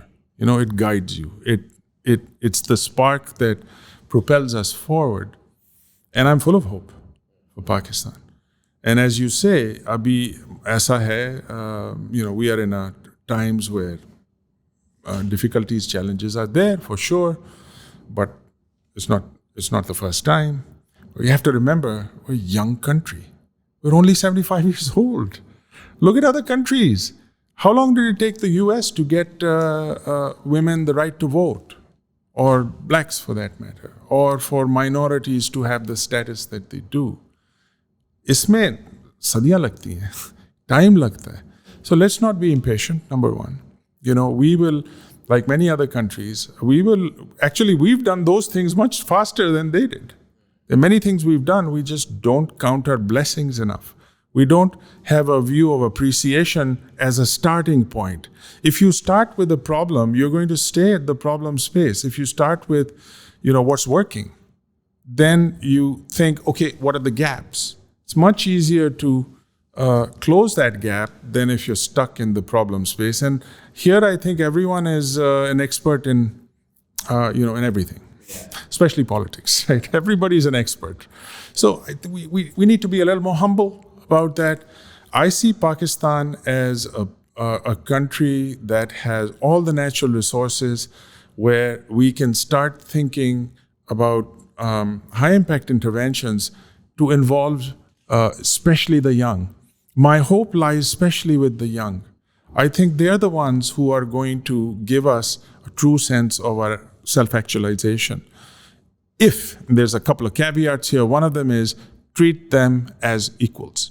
Treat them as partners, not as clients, not as someone who you are performing to, but make them true partners. And our educational institutions must do that from the get-go. So we have, for example, pedagogical partnerships. It's a fancy name for saying that agar hum koi course design karenge, students have to be on the table. अगर हम कहीं जाके research करेंगे वो हमारे साथ साथ लिखेंगे और पब्लिशिंग के अंदर उनका नाम भी होगा अगर वो कंट्रीब्यूट करें, लेकिन हम उनको मौका देंगे तो करेंगे. अगर आप कहीं प्रेजेंट करेंगे कॉन्फ्रेंस में, आपके साथ मौजूद हो. अगर आप जो काम करते हैं अपने यूनिवर्सिटी में, you have a store, you are running some functional areas, why aren't your students working there? अगर आप गवर्नेंस के अंदर डिसीजंस करते हैं जो ये कमरे में होते हैं काफ़ी दफ़ा, how many students are sitting there? How many of them been elected not as a union, not as an agitating body, but one who are true partners in the academic enterprise? Why can't that happen at any level in every organization where the novices get a chance to be apprenticed and to be equal partners with those who have more experience? I think that is essential, and that is what's going to give Pakistan an edge, because we are the youngest. We're the fifth youngest, and we are also demographically and also historically. Maybe we're the second youngest in South Asia after Afghanistan, right? So I think all of this adds up to me as, my goodness, where else in the world can you do this other than in Pakistan? Makes sense, sir. Thank you so much for taking the time out. This was a long conversation, but आपने बड़ा patiently एक तो हमें सारी insight भी दी, and it's exciting what you're doing. You're doing God's work. So thank you so much for your service. I think education से ज़्यादा ऐसा काम, बहुत कम काम ऐसे होते हैं जो कि टाइमलेस होते हैं, जो कि एक लेगेसी जो है वो आपके जाने के बाद सदियों चल सकती है. And I think that sort of a service is something जो कि again from me, from the nation, thank you for your service. Thank you for all your good questions, and glad you were here. And for all of you guys, thank you so much for watching. अगर आपको episode पसंद है, आप दोस्तों या साथ जरूर share करिएगा. यूट्यूब वाले लाइक कमेंट दबाएंगे, एंगेजमेंट बढ़ेगी, ज़्यादा लोगों तक हमारी कॉन्वर्सेशन पहुंचेगी. फेसबुक वाले नीचे दी हुई लिंक पर क्लिक करेंगे, TBT कम्युनिटी ज्वाइन कर सकते हैं, जहाँ पर हम डिफरेंट फीडबैक भी लेते हैं, गेस्ट रिकमेंडेशन भी लेते हैं, आर्टिकल भी शेयर करते हैं. You can join that as well. Audio platforms वाले सब्सक्राइब कर दबाएंगे, आने वाले एपिसोड्स का नोटिफिकेशन मिलेगी. अगर आप किसी बात से एग्री या डिसएग्री करते हैं, what are your thoughts on the education system of Pakistan? What are your thoughts on higher education, universities, जो रेगुलर आपकी स्कूलिंग होती है? Let me know in the comment section below. इसी के साथ यहाँ पर कहीं पर इजी पैसा, जैज़ कैश, सादा प्यार होगा. If you'd like to support the channel, we accept anything from 1 rupee to as much as you'd like. It's the thought that counts. But इसी के साथ this was Muzamil Hasan. You were watching Thought Behind Things. Thank you so much for watching, and I'll see you in the next one.